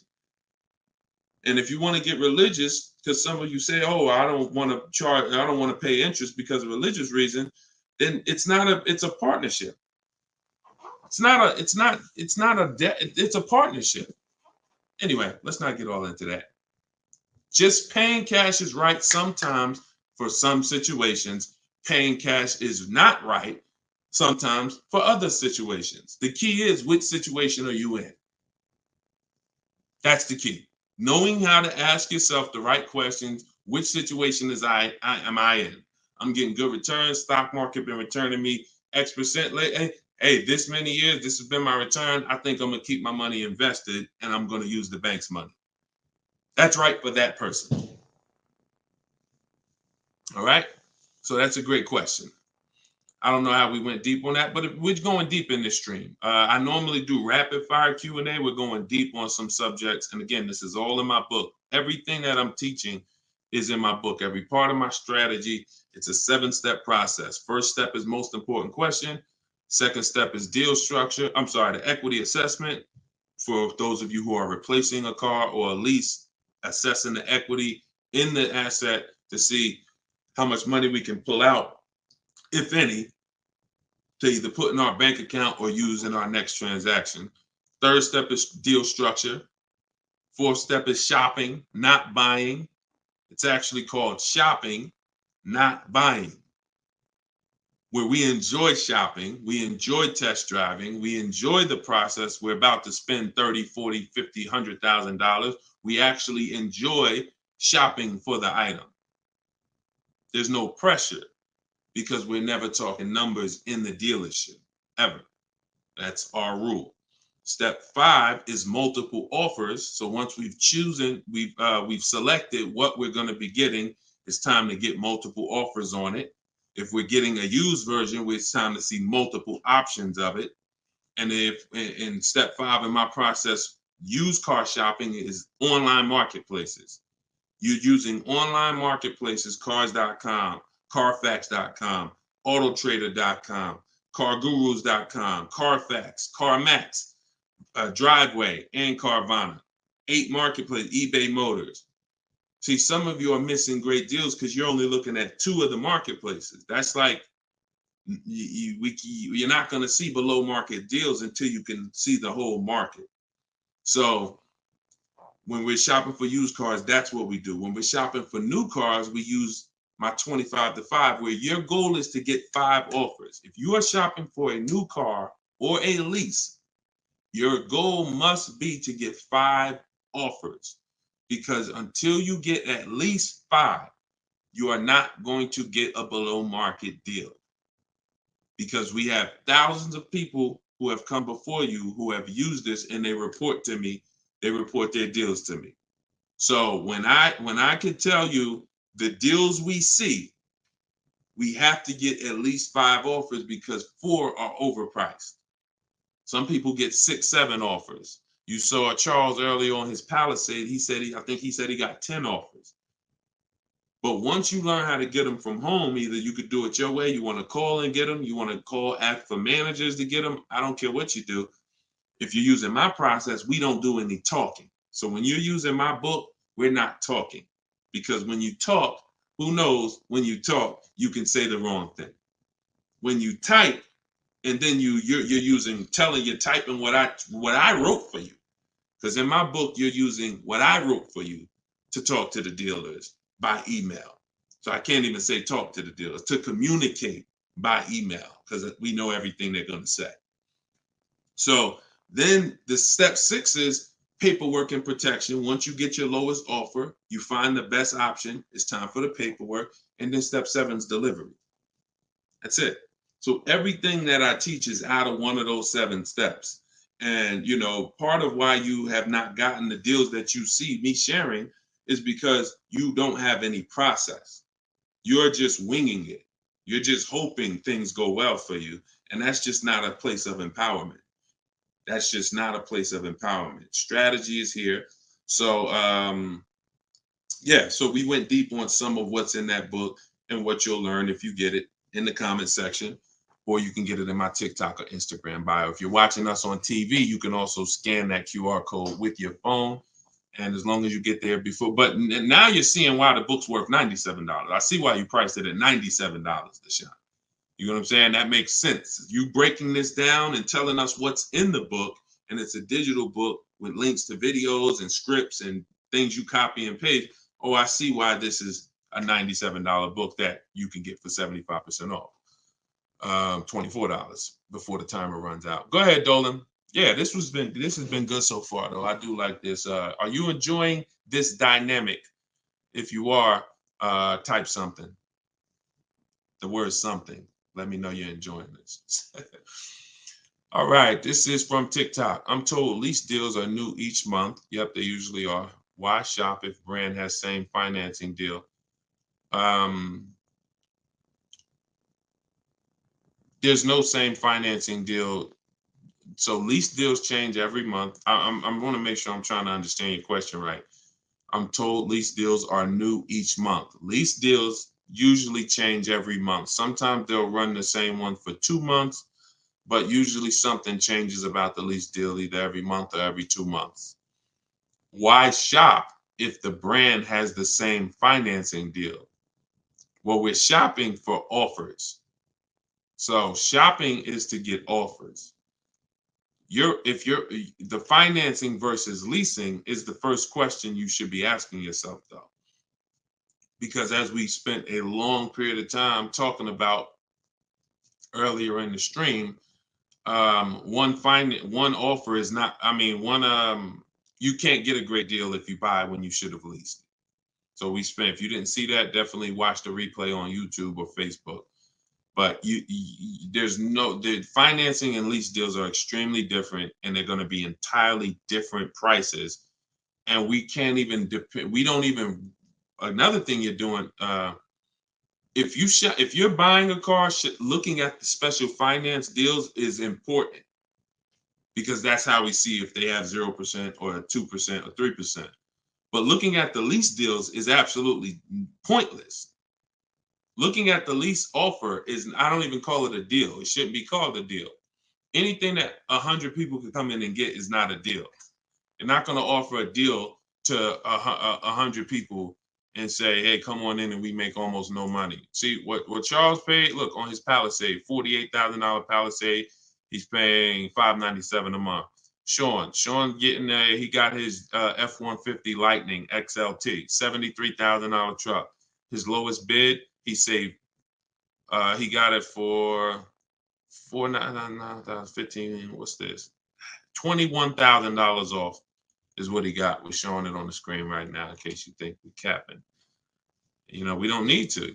This is, look, Frina, y'all saw Frina, 579. This is Tiffany, who wrote us in when she got her deal using my book.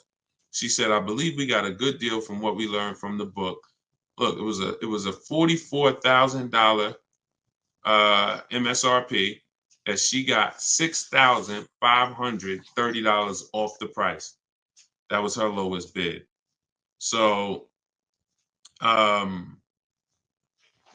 you're nowhere close to what normal people are paying and what is advertised on these vehicles. What's advertised on these vehicles is not a deal.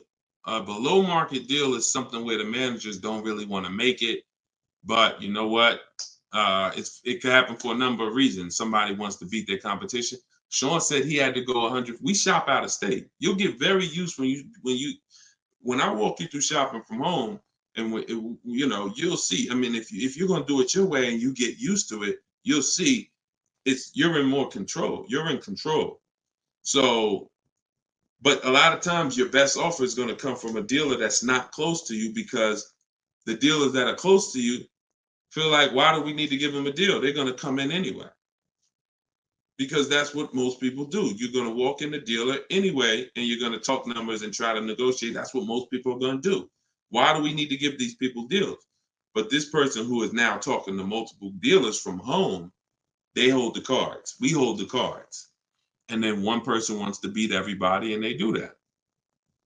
But you gotta, I'm going to say this, and then Dolan, throw the next question up. If everyone could get below market deals, then they wouldn't be below market deals. They would be normal deals.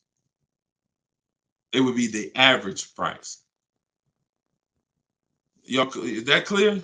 Is that clear?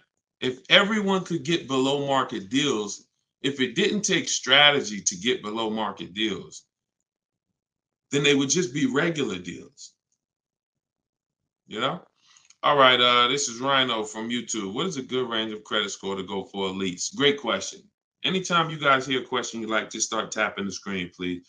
Appreciate y'all continuing to run the likes up on TikTok.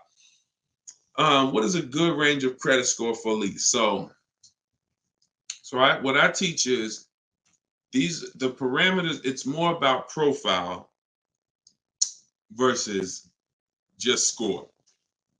The score is one step of your profile. It's one portion of your profile, score. But you also have income. You have something I call comparable credit. I don't call it that. The bureaus call comp credit, which is you've had a car loan before. So you could have a lower than fair credit. You want to be in at least fair. If you're in the fives, I wouldn't go a lease route. I would go a different route, which I have in my book. You get a smart car, set yourself up for a lease. Not the smart car that y'all thinking of, those little ones. It stands for saving money at the right time. We get the smallest car we could get a loan on, pay the payments for 2 years, then we flip into a lease. Because again, payment history weighs very big. So, but if you're in the 620, 630, but you got on-time car payments for the last 3 years, 2 years, 5 years, you might have, high balances with your credit cards, but your car payment has been paid on time, but your credit score is low because you're using a lot of your available credit. So in that case, you got a great shot of getting a lease because you're replacing a car, you're replacing a payment, you're not adding a payment. But usually, 650, 660 and up. 660 and up is usually the best to stay out of that manipulation zone. But again, if you have a lower score than that, but you have good income, good, you've been at your address a long time, these are things that weigh in the profile. You've been on your job a long time, versus, hey, you might have a 700 score, but you only been on your job for 6 months. That could affect you. So it's not just score, it's profile. But most leases are easier to qualify for than you guys would believe. I got my first lease and I had a 6-something credit score. Now I did have to pay, I remember $25 more because of my credit score. I didn't get approved at the first tier. I went up $25 or something like that. But I was still paying $256 a month for a brand new Pontiac G6. It's a $20,000 car. So I had friends that were paying $500 a month for Toyota Corollas, $20,000 cars. $23,000 brand new Toyota Corolla. They're paying $500. They're paying, and I'm paying $256. These things make a difference in households. Thank you for answering, brother. Just purchased your book too on your website. Enjoy it, brother. Now, I don't even say enjoy it. I use it. Use it. And there's 2 ways to use it. I don't recommend going through the book and then shopping. I recommend you don't, the book is written in a way where I ask you, it's like if you called me and said, hey, D, what's my first step? Here, do this, and then call me back. You wouldn't call me and be like, Deshone, give me all the steps. I wouldn't give you all the steps because you would forget them. I would tell you, all right, how many years we keep in the car? 4. Okay, we leasing. How many years we keep in the car? 10. All right, we purchasing. Then we're gonna move to the next question. We need to do our equity assessment. Go on these websites, call your bank, get your payoff, do these steps, call me back. Okay, boom, I did that. All right. So once you put those things in an order, you'll see that you threw me off, Dolan, throwing that question up. But yeah, Rhino should. Oh yeah. Anyway, what I was saying is use it. So you could go through the book. I would recommend you go through it, do 1 step, check it off before you move to the next step, so that by the time you get to step 7, I'm congratulating you, saying, let's get ready for delivery. Not, oh, I'm at step 7. I read the whole congratulations. Oh, that was so nice. That nice message you write to us when we get our cars at the end. That's nice, Deshone. You shouldn't be reading that until you got your car. You get what I'm saying? I'd rather you go through the book that way. It'll be a lot quicker, a lot more effective for you. All right, but use it. Use it. Great. All right, Dolan, throw that up for me now. Thank you, man. Appreciate you. Okay, Freon on YouTube said, what about refinancing when the rate drops? Absolutely. If I'm buying a car and I'm paying a high rate, what is considered a high rate, 7-8%, depending on the gun. Now, there are times where rates are high. That's the best offer you could get. But there are times where we know rates are 3%, 3%, 4%. There's time when the rates was 2 and change from the credit unions and things of that nature. So, relative to what they've been, these rates are high. So, yes, as long as you have a great car, the goal is always to get a great car. You could change the loan, like Freon said, by refinancing. So let's say I have horrible credit, 400 score, I need a car. I'm going to make sure the car I get is absolutely a great car. I mean, it must last. This is the thing you need to be looking for. I need to make sure I'm getting a car that's going to last, because I could always fix the loan. But if you fix the loan, refinance, but you got a bad car. You got a car with 100,000 miles on it, and now you're saying you're going to keep it 8 years. You're not keeping that car 8 years in a lot of cases. It has too many miles on it. So you should be shopping for a car saying, okay, I'm planning on keeping this 18 years. I want to get myself something with 60,000 miles. Now that might mean you can't get the big SUV. But if you get the big SUV and then the car breaks down in 4 years, it defeats the purpose anyway. So you could always fix the loan. Don't get a bad car. Very, very important. Or that really destroys a lot of these long-term plans that you need to have. Okay? But yes, everyone will be refinancing when the rates drop. That's for sure. Go ahead, Dolan. Next one, please. Great questions. Great questions. Yes, these are some great questions. From TikTok, I have a car with a lease ending in a couple months. Buyout is 35, but Kelly's Blue Book is 44. Should I buy out the car with the option to sell after? We don't usually buy leases, in fact, ever. Why are we so big on buying our leases? Who told us that was a good idea? Who told us going from buying? Think about this. 3 years ago, I drove off the lot with a very nice brand new car that I was paying,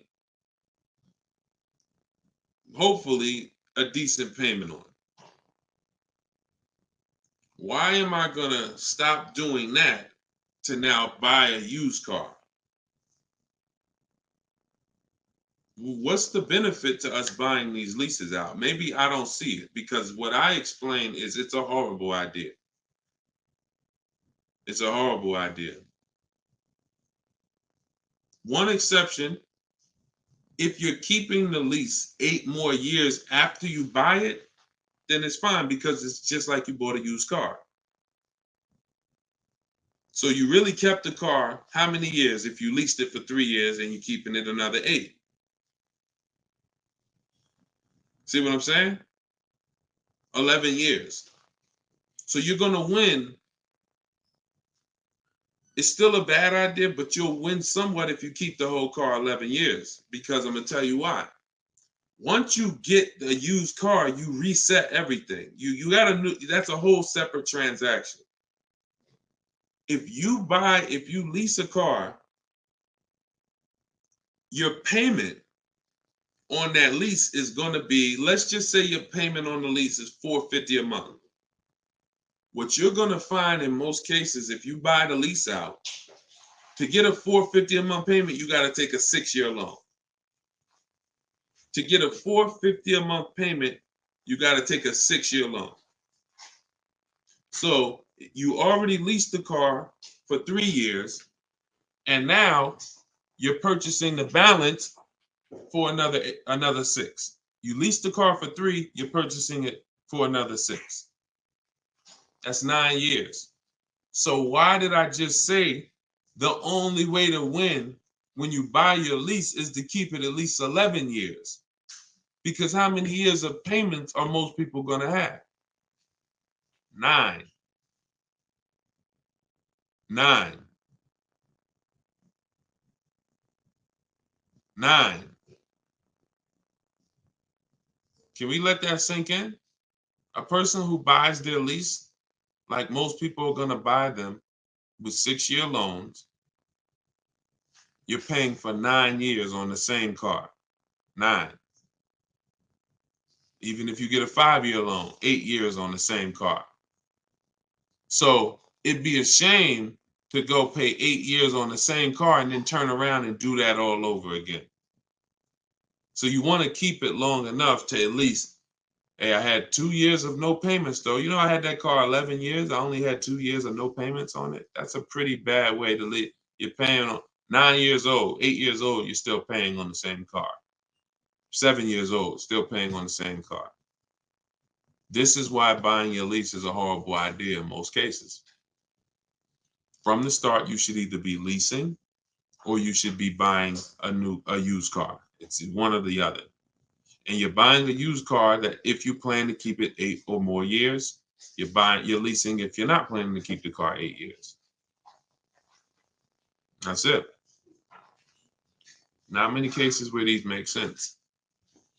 Go ahead, Dolan. It's a great question though. And I'm hoping we can help a lot of people stop doing that. And eventually maybe 10 years from now, 15 years from now, people won't be asking these questions, but it's a very, very common question. Go ahead, Dolan. Shoot the next one up, brother. Nico Smooth on YouTube. What's up, my man? Deshone, if I wanted to counter offer lower than what the calculator generated, would that be realistic? Getting 1.4% would like to get around 1. If your lowest offer is 1.4, then that's the lease program. If your offers are 1.4, your offers should not be the same. That means you don't have enough offers. If all the offers are in one spot, 1.4, that means you're not getting enough.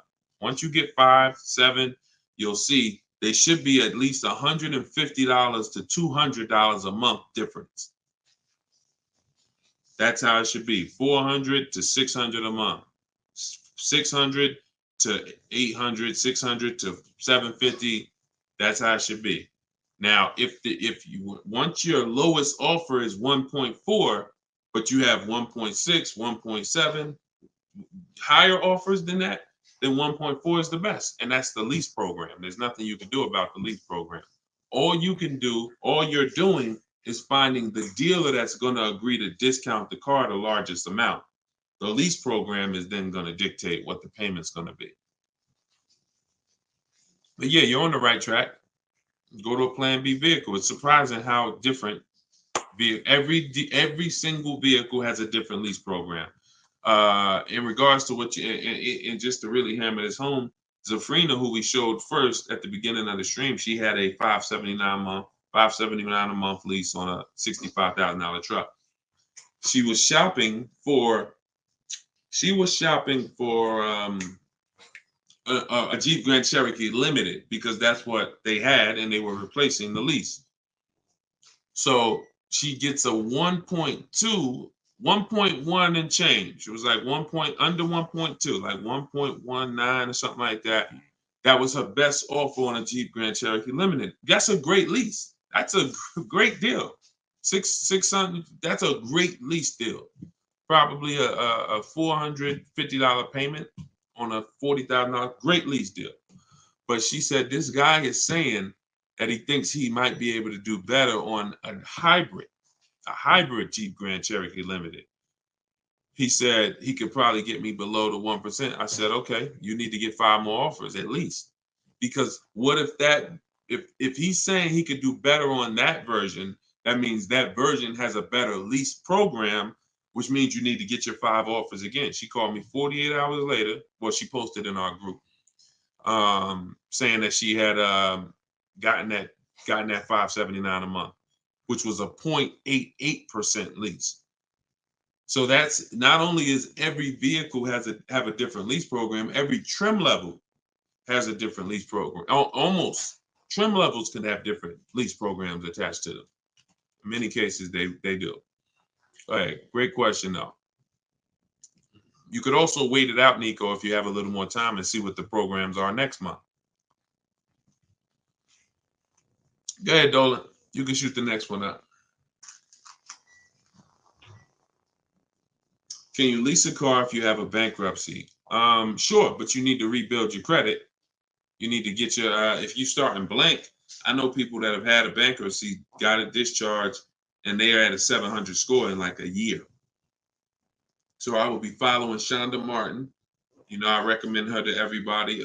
She has great strategies on credit. She does a lot of live streams like me, and she has great strategies. So I think she's on every platform. Yeah, she's on every platform that we're on. So Shonda Martin. But yeah, get yourself up to like a 680, which is not hard to do because you're starting fresh.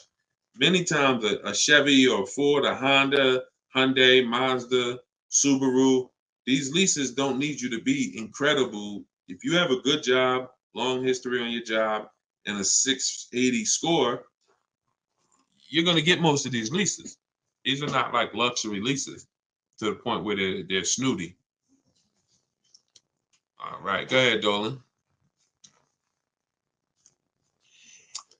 Genesis on YouTube. So how can you lease out of state with the current lease looking to trade in? But I heard Deshone say out of state lease deals are good. Well, if it's the best offer, you go as far as you need to go to get 5 offers. In my book, we use my 25 to 5 strategy, where you're connecting with 25 dealers online in 20 minutes. We go to their websites using the contact tab, and then you have a template of mine that you copy and paste. If you're going to do it your way, you're just writing in, all the details of what you want, when your deadline is, what options you're looking for, what you're over. This is all stuff I walk you through in the book. What you're looking for. Really, it's about the car. You're not saying, hey, I'm looking for a lease quote, I'm looking for a purchase quote. We need to find out who even has a car before we start talking about money. But then the goal is that you got to get at least 5 offers. You got to get at least, and you have to do the equity assessment to see if there's any equity in your current lease. You don't want to return that, and you don't even know if there's any equity in that lease. And the only way you know that is the offers you get are higher than the payoff. It's very simple. Equity is offers, cash offers from CarMax, Driveway, Kelly's Blue Book, instant cash offer, not Blue Book, the website, instant cash offer, Kelly's Blue Book, Auto Nation, sell my car, Car Guru, sell my car. You have to get these offers, and if those offers are higher than your payoff, then you have equity when you sell the car to these people. If you have a third-party restriction, you can't sell the car directly to them. You got to sell to a local dealership. You got to get bids from a local dealership. I teach you how to do that. For those of you who have third-party restrictions, we talk to used car managers to sell our leases. So I've been doing this since 2006. Like, if I wasn't called to build these companies, then I would be. If I wasn't called to build these companies, there's no doubt I would be selling cars, making $200,000, $300,000, $400,000 a year. There's no doubt about it. But that's not the path God had for me. So what I'm telling you is based on me understanding 99.9% of the car buying of the industry inside and out, and giving you the way to actually stay in control, call the shots, have the business come to you, have the banks come to you, have the cash offers come to you, and then you're just simply picking the best ones as they come to you. So this is all in my book, Cars from Home, 7 Steps to Saving Time, Money, and Avoiding Dealerships. It's a digital book.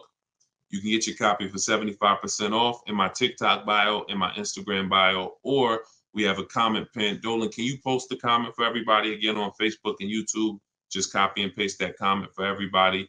And also we'll put a banner up on the screen for those of you who are watching us on television. You can scan this banner with your phone, and it'll take you to the 75% off page. So you'll only pay $24. You won't pay the normal price of $97. But that offers for 30 minutes. Once the timer does expire, $97 is your price to get it, which is still a great price. I'm sure everybody who spent time with us today can see why $97 is going to save you probably tens of thousands of dollars, depending on how many cars you get.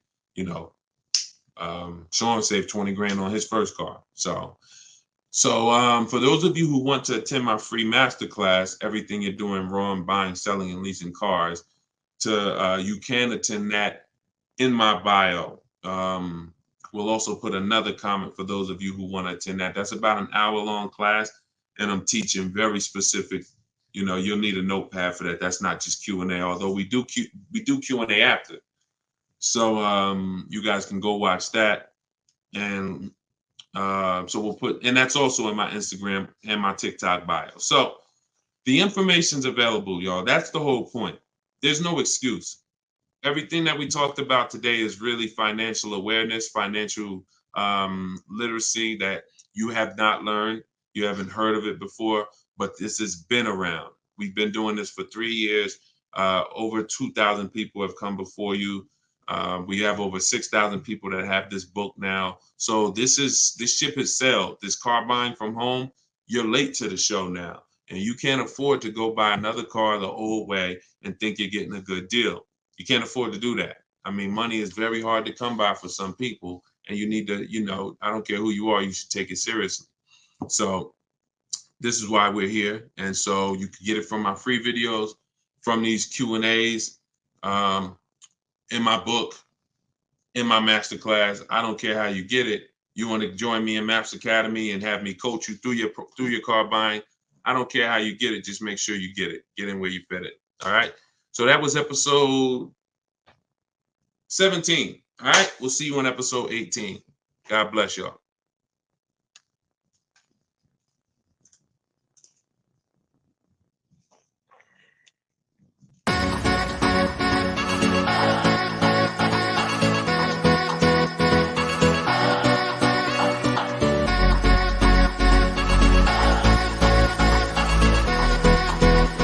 The worst possible thing you could say when you walk into a car dealership. I spent 5 years with Mercedes-Benz, 5 with General Motors, and the worst thing a person could say when they walk in is, if you could just get me to this payment, we got a deal. So your loan's probably still like 19, which means you got to pay to get out. You're upside down. It's called negative equity.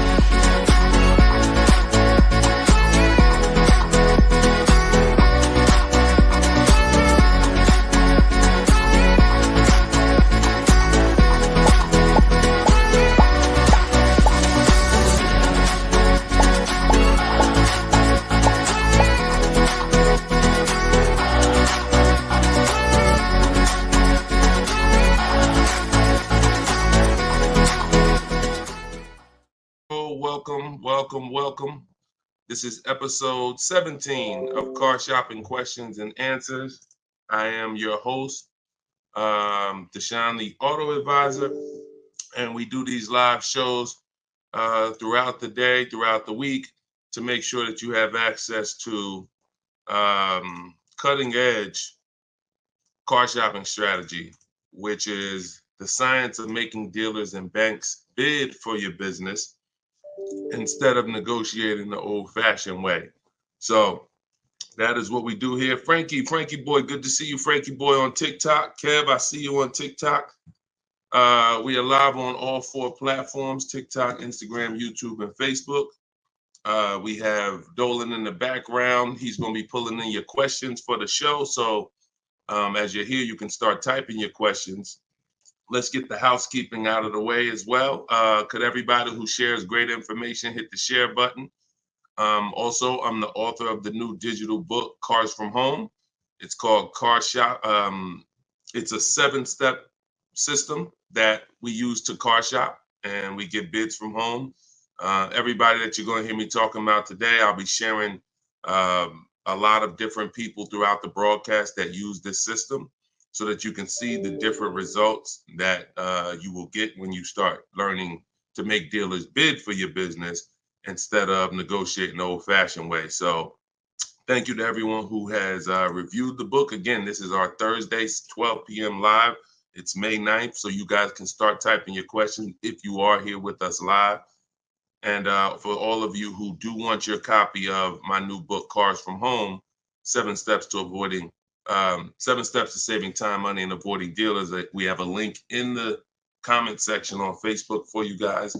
We also have a link inside my TikTok bio, inside my Instagram bio, that you guys can use to get your 75% off your copy. So you won't pay the $97 price. You'll pay $24, but it's only for 30 minutes. So once the 30-minute timer is up, the price is $97, and it's a great price. So all of these people you'll be hearing throughout the show have used the strategies that are in this book to save thousands and thousands of dollars from home. And that's where I'd like you to be as well. So Dolan, as you get the first questions coming in, feel free to throw them up, and we'll get right to it, y'all. Let's go. Whenever you don't see the banner above me, you know we're actually live. When you see the banner, that means we're rebroadcasting, because we do rebroadcast this show throughout the day. But whenever you don't see the banner, that means we are absolutely live. Okay, so start typing your questions. Type them fast, and we'll get to it. T. Del Mar on Instagram. I'm leasing. Now test drive. Why do I ask for an older salesperson? Won't any salesperson be okay? No, any salesperson will not be okay. Some salespeople will bring you in for a test drive. we talk to people who are experienced in the dealership. So when we talk to them and we ask them, do they have a car that we're coming to see? We know 9 times out of 10, they're going to be honest with us. You get a new kid on the block or a salesperson who doesn't care about this stuff, they'll get there. Who's ever gotten to a dealership, was coming for a test drive, and then the dealership said, oh, that car got sold, or that car is not here anymore by the time you get there? If you've ever had that happen, type me. You set up a test drive, you come in, oh, I was coming to see that car. Oh, it sold like, 2 hours ago. It just sold. See, when you're dealing with experienced salespeople who are honest, exactly, Peaceful Grace on TikTok, you understand. So this is why every step that I teach is important. Even things that you might see, okay, why is he telling us ask for this person? It's because if you don't, you run the risk of running into a salesperson who doesn't care. Oh, you'll get there and just, oh, well, that car sold, but hey, I might have another one. Let's look at some other ones. No, we don't go for that. We don't go for that. Our test drive is strategically set up to try to guarantee a successful test drive where we can be in and out that dealership in 20, no more than 30 minutes and coming home. Okay, let's go. Nothing is left to chance. All right, go ahead, Dola, shoot the next one and keep your questions coming, everybody. We'll try to get through as many as we can.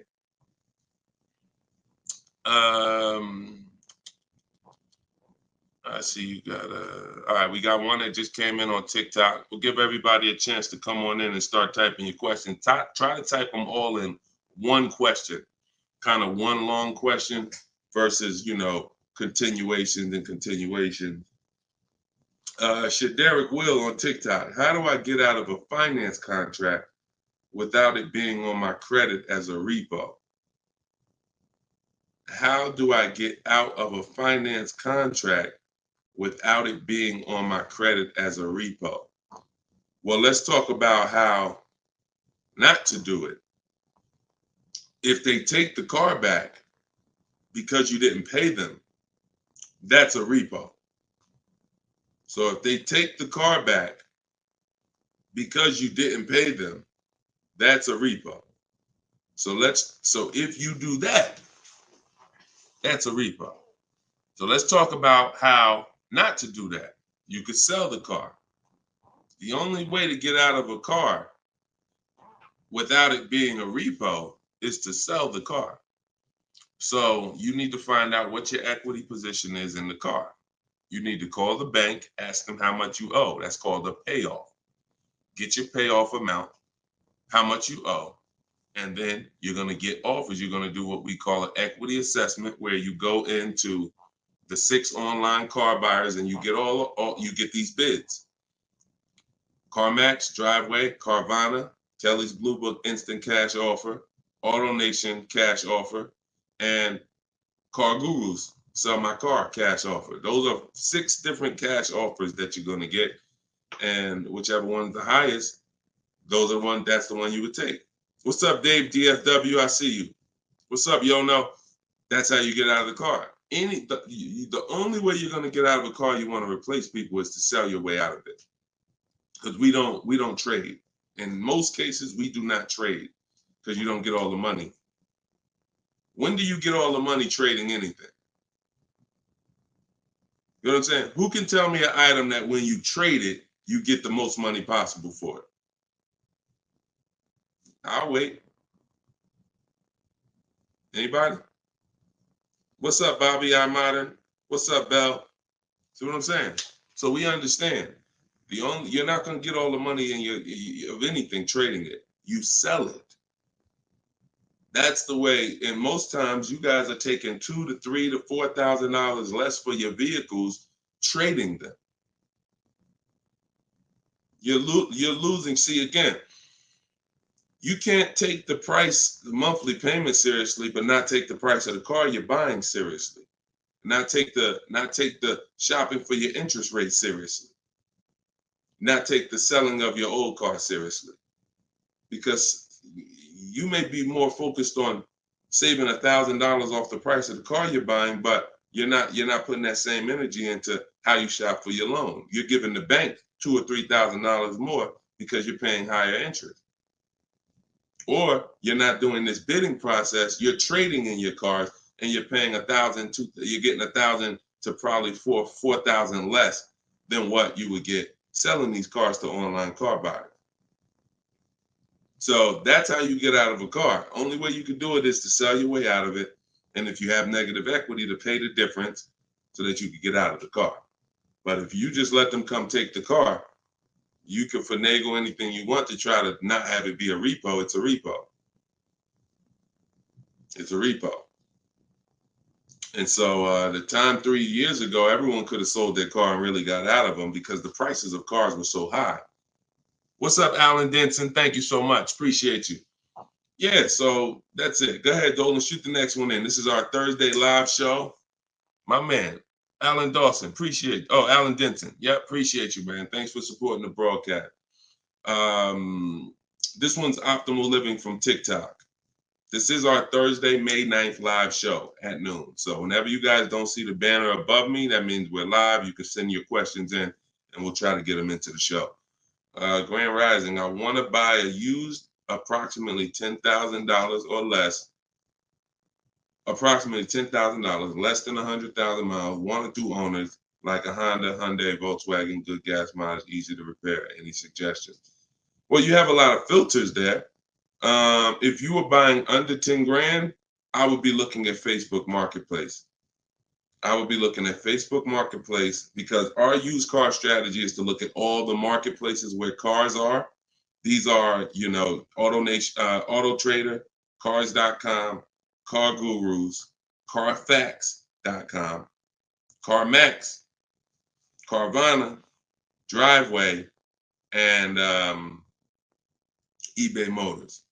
But if we're looking at a car that's under 10 grand, I would certainly be looking at Facebook Marketplace. Facebook Marketplace is where you're going to try to find a private party owner, not a dealer. Not a dealer. You're trying to find a private party owner that's going to sell you the vehicle, private party, not a retail purchase. A retail purchase is at a dealership that has done reconditioning on the vehicle to prepare it for the market. And so you're paying for that. You're paying probably 10% more for a retail purchase because it goes through the retail process. But if I'm spending under 10 grand, I'm looking at Facebook Marketplace to look at to get a private party sale where I could save probably another 10%, maybe a little more below the retail price. But that's really depends, price specific. Same thing with selling cars. When we get our bids, if our car is worth less than 10 grand, we usually I always tell people, it's in my book, if the car is less than 10 grand, when you get your offers, you could get probably 1,500 to 2,000 more listing it on Facebook Marketplace. So if my highest offer might be for 8 grand from CarMax, everyone else is offering me 7 and 65, and I'm gonna throw it on Facebook Marketplace if I have the time, and I'll sell that car and usually get a $1,500, $2,000 above. So it's the same difference. I would shop on there if I was looking for a car under 10 grand. I would sell on there if my car was worth under 10 grand. See, when you start going with cars that are worth 15, 20,000, trying to put them on Facebook Marketplace, most of the buyers there need a loan. Most of the buyers on Facebook Marketplace need a loan. So when you get there, they're not going to be, you know, most people don't have 20 grand to bring a private party. That's just most people. So the buying pool is very small for 15 to 20 grand, 30 grand private party. But the buying pool is very big for under 10 grand private party. So you always want to go to where the buyers are, where the best opportunities are. So yeah, that's what I would be doing. Great question, Optimal Living. All right, keep the questions coming, y'all. I see Sharita said, hey, I got the book. I'm stoked. This is great info. Thank you so much, Sharita. Enjoy it, use it. The things that are in my 7-step book, y'all, is everything you're learning right now. So everything that I'm teaching you is out of one of my 7 steps in my car shopping process. My book is called Cars from Home. So it's all designed to teach you the science, walk you through the science step by step of doing 90% of your car purchase from home 90% of your savings are done at home, not in a dealership. The only thing we're doing in a dealership is test driving, is having our car appraised if we have a third-party restriction by a used car manager, and picking up our car if they don't deliver. Those are the only three things we are doing inside a dealership. All the negotiating, the price saving, the shopping the market, the research, the working with the bank, that's all done at home. And some people, some of you are going to do 100% of your purchase from home. If it's a new car or a lease, some of you could do 100% of it, because if the dealer delivers, literally you never went into the dealership except for the test drive, and then we get our bids and we make the we accept the best offer. This is somebody who just got a bid. You can see the dates not too long ago. Look, I contacted 25 dealers. Some of you know my system is used to, we connect with 25 dealers, with our goal being to get 5 offers. Because what percentage of offers is overpriced? Let's see if anybody on here knows. If anybody's been spending time with us, this might be a lot of your first time with us on the stream, but what percentage of dealers is overpriced? Let's see who knows. And this is why you must get at least 5 offers. At least 5 offers, because what percentage of dealers are overpriced, everybody? Let's see. All right, we may got a lot of new people on here. Maybe nobody knows. No, not 100%, Twan. Not 100%. Thank you, T. Delmar. 80%. Exactly. 80%. T. Delmar Instagram got it.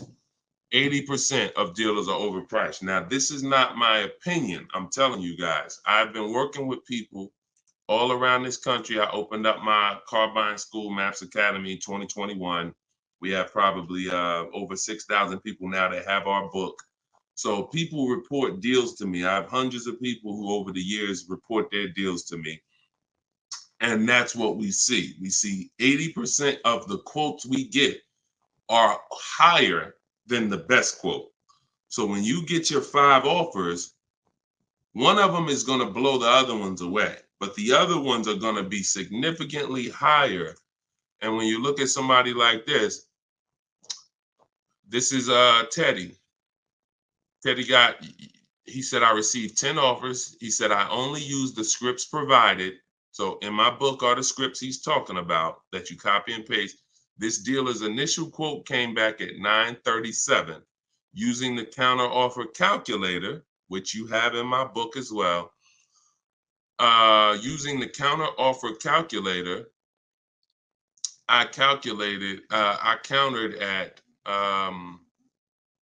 I closed on this, wait, hold on, I can't even read. I closed on this 2024 BMW i4. MSRP is $73,855. $73,000. Pay attention to this, y'all. I counted at 829. He came back with 856. My highest offer during this process from a different dealer was 1123. My local dealer, it's a lot happening here in this post if y'all pay attention and dissect it. My local dealer came in at 986 and even told me in an email that he didn't think I'd find a better deal out there. I didn't speak to one salesman on the phone until after the credit was ran and the deal was secured. I even got them to cover my last 2 lease payments. This is how you get, see, if I was to ask Teddy right now, Teddy, bet me $1,000 that there's not a better deal out there. He'd most likely take the bet because he connected with 25 dealers. He got 10 offers. He used it. You can never accept a deal without countering, because we don't know what the bottom is until they say no to the counter, or until they say, no, I can't do that, but I could do this. Now we know they're at the bottom. So all of this stuff can't happen. You're not going to have price assurance, which means you guarantee you paid the lowest price, and you're not going to be able to get these numbers until you sit at home and start getting the offers at home. It is impossible to get these types of numbers, this type of confidence, this type of assurance walking into one dealer. Even if you got a good price, there's no way you even know it's a good price until you have enough offers to know this one right here is the best offer. He might have thought his local dealer was making him the best offer at 890. What he says, local dealer came back 986, because remember he has other offers that are 1100. But if he accepts that offer, he's never pulling away in this BMW for $856 a month, a $73,000 vehicle. Now, again, I'm gonna ask y'all before we pull up the next question, and we are live right now. It's Thursday, it's May 9th, and this is our 12 p.m. show. Once again, I'm gonna ask y'all a question. When you look at what he's paying, some of you have seen every $5,000 on the price of a car is how much a month? Every $5,000, because this is a $73,000 car. Now I'm going to talk to some of you who don't understand leasing, some of you who are taught you always buy your cars no matter what, and I'm going to show you what this car would have cost him monthly, if he didn't know that leasing was better for him because he doesn't keep his car 8 years. Thank you, Gerard Young. Every $5,000, Gerard just answered. Emo also answered it on YouTube. The question was, every $5,000 on the price of a car is how much per month? Approximately $100 a month. So when you look at a $20,000 car, automatically you should think $400 a month. You're looking at a $40,000 car, that's $800 a month. You're looking at a $50,000 car, that's $1,000 a month. 5 years on a 5-year loan. You're looking at a $70,000 car, y'all. That's $1,400 a month. $1,400 a month. His car is $73,000. Not to mention, there's people right now that are driving this same exact car Teddy got, same exact BMW, $73,000. They're paying $1,400 a month. He's paying $856. Are y'all getting this? Are y'all getting this? So my book is in my TikTok bio. Click the link there. You can get it for 75% off. You won't pay the normal $97. Go ahead, Dolan, shoot the next question up. Instagram, you guys can go to my Instagram bio and get your copy for 75% off. And it is a step-by-step formula for how to get these deals. That's everything I talk about on these shows. Go ahead, Dolan. Shoot the next one up. Leo, I've been selling cars for 20 years. This young man is speaking the truth. Man, I appreciate it. See, and this is what the 20% of dealers do. The 20% of dealers have no problem, admitting the systems that we teach are better. Because we're not trained as car salespeople. Sometimes you think car salespeople are really trained. The only thing we're really trained on is negotiating and how to get you to say yes. We're not trained in finance, not trained to teach you about leasing. We're not trained to teach you about negative equity, depreciation, all this stuff that we should be trained on because you're buying a depreciating asset. We should be telling you, listen, based on our financial training, if you're not keeping your car 8 years, your best option is going to be to lease. Because when you buy your car is going to go down in value so much over the 5 to 8 years you have it. If you turn around and replace it, you're going to lose all that money. Your car is going down in value way too much over 5 to 8 years for you to turn around and replace the car right after that. You need to keep it after that. That's when you keep it. 8 years of that's when you keep it, because now you're like, man, I put all this money in this car. Yes, it may not be worth what I bought it for, which was $40,000 8 years ago. It might only be worth $10,000 today, but I'm gonna keep it now because 3 years from now, it's gonna still be worth probably $8,000. It might be worth 10 today, but because it's 8 years old, in 2 more years, it'll be worth $8,000. I'm not losing that much money anymore. You are not winning with buying cars until the car is not depreciating that much anymore and you still own it. Okay? If y'all clear with me on that, just tap the screen. Run the likes up on TikTok if y'all are getting what I'm telling you. If you're getting what I'm telling you, hit the like button. If you're on Instagram, if you're on YouTube, if you're on Facebook, hit the like button if you're clear on what I'm telling y'all. All right, let's move on to the next question, Dolan. Okay, I like to make sure you guys are actually following the conversation. So you have to actually respond and let me know you're following it when I ask you a question. All right, this one's Glenn over on YouTube. If your car lease is up in 6 months, how do you go about trying to sell your lease? Well, the first thing you're going to do, first of all, this is a great question. Glenn said, how do you sell your lease? Now, step 2 in my process is called the equity assessment. My book is called Cars from Home, 7 Steps to Saving Time, Money, and Avoiding Dealerships. Step 1 is the leasing versus buying question. Step 2 is the equity assessment, which means if you have a car you're replacing, we got to get the most money for it. And that's never going to be with a trade. So we have to see, is there any equity in our lease? Now, we are not assuming this. We are going to do this process and see, because some leases have no equity. Some leases have a good amount of equity. Like, hold on, I just had somebody write me talking about equity they got in their lease. Hold on. Didn't talk to, I think it was this person. Oh, but I cut off their post. Somebody said they just got $4,000 and I always like to say this. I always like to show this stuff so people understand. You know, we operate with documentation. So when you are getting how you determine if you have equity is with cash offers, not with algorithms. Kelly's bluebook.com. Blue Book says my car is worth this. That means I have equity. No, Blue Book doesn't buy cars. So what you want to do is you want to determine if you have equity by calling your bank. You're going to get your payoff, which is how much you owe. And then you are going to go on the websites that I'm laying out for you. It takes you 20 minutes. If you can't take 20 minutes to go on a website to fight for your money, you don't deserve it. You're going to CarMax, you're going to Driveway, you're going to Carvana, you're going to Kelly's Blue Book Instant Cash Offer, where they connect you with a local dealer to get a cash offer. You're going to Car Guru, Sell My Car, and you're going to AutoNation, Sell My Car. And that's going to give you up to 6 offers. And if you have a lease, you need to ask your bank, do you have a third-party restriction? And if they say you have a third-party restriction, then if you have equity, you're going to be selling to a local dealer, not to one of the local online buyers. If you don't have a third-party restriction, we sell to the highest online buyer. If you do, we sell to the highest bidder among used car dealers.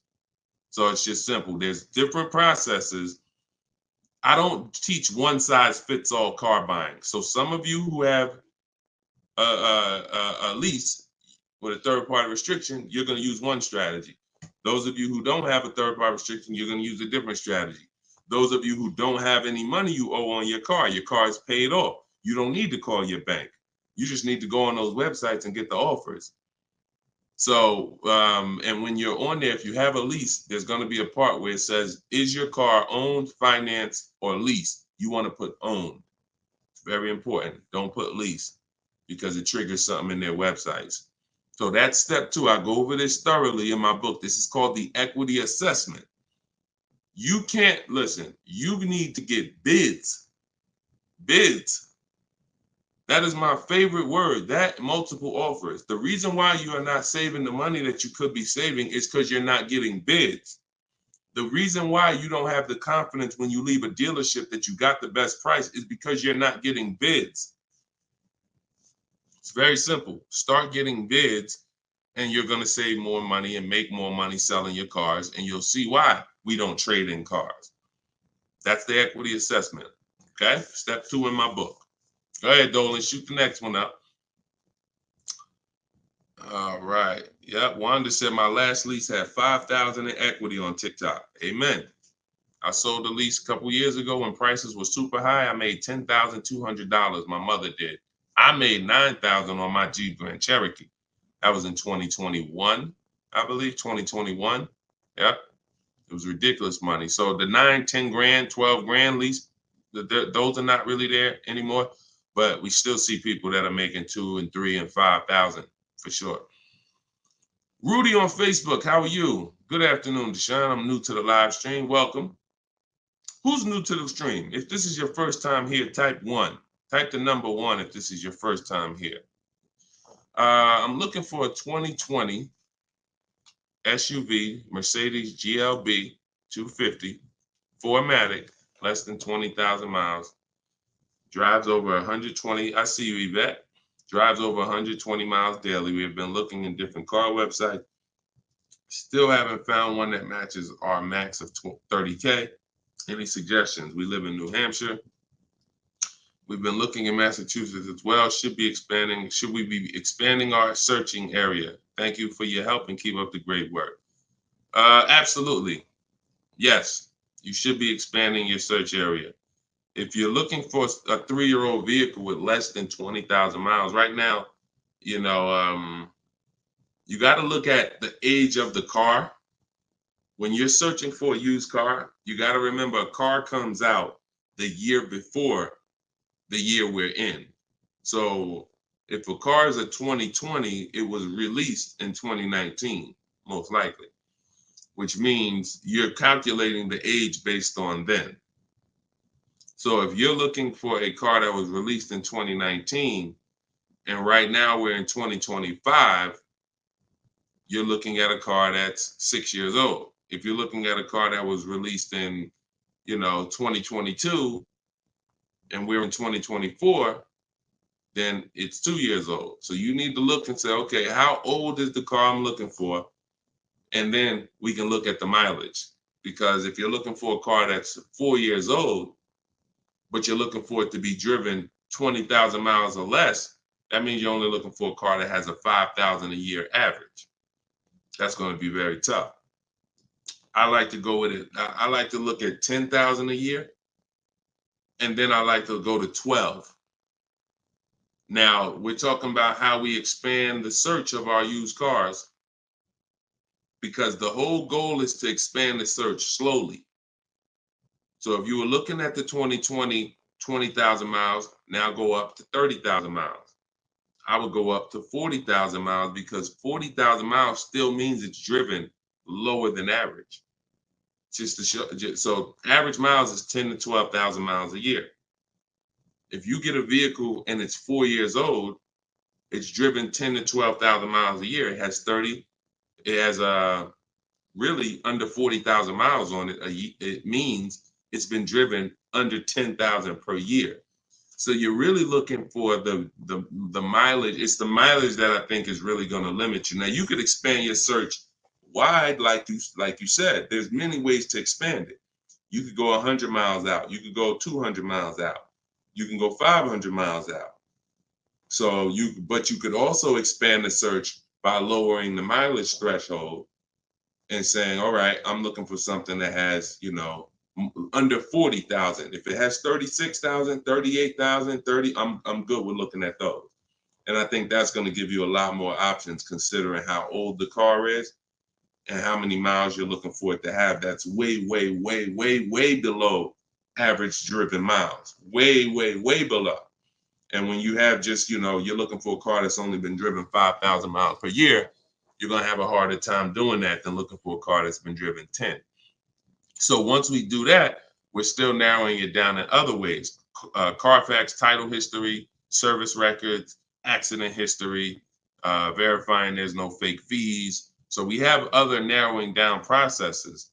Then we get the new window sticker to make sure, because you can't know you paid a great price without knowing what the original price was. Who's bought a used car in their life? Type the letter U. Type the letter U, and I'm gonna before Dolan pulls up the next question, I want to make a point here to how just not having strategy, you guys are missing the things that you should be using to determine if you're getting deals. Yvette, I see you. Okay.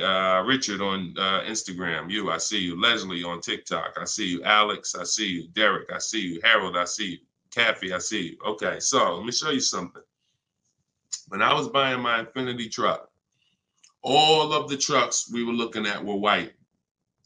All of them were priced between 30 and 32,000 as a used vehicle. 30 and 32,000. So if I narrowed it down, the top four I was looking at, they were all white, black inside, between 30, 32,000 price. Similar miles, one may have 26,000 miles, but the highest one has 36 similar miles. So I'm narrowed this down. Now, this is where many of you you don't have the information to make the right decision, because the determining factor of which vehicle I chose was based on the brand new price. I'm gonna tell you exactly how this went. Once I got the brand new price, I got the brand new window sticker on all of these cars, I was able to see that one of the cars brand new was 46,000. One of the cars brand new was 48,000. One of the cars brand new was 52,000. And one of the cars brand new, which is the one I ended up getting, was 54,500. It was a special edition. It has all of these features on it, has all these packages. It has different rims. It has all these different things. Now, if I would have picked the other ones, because the asking price was lower, I would have made a horrible decision.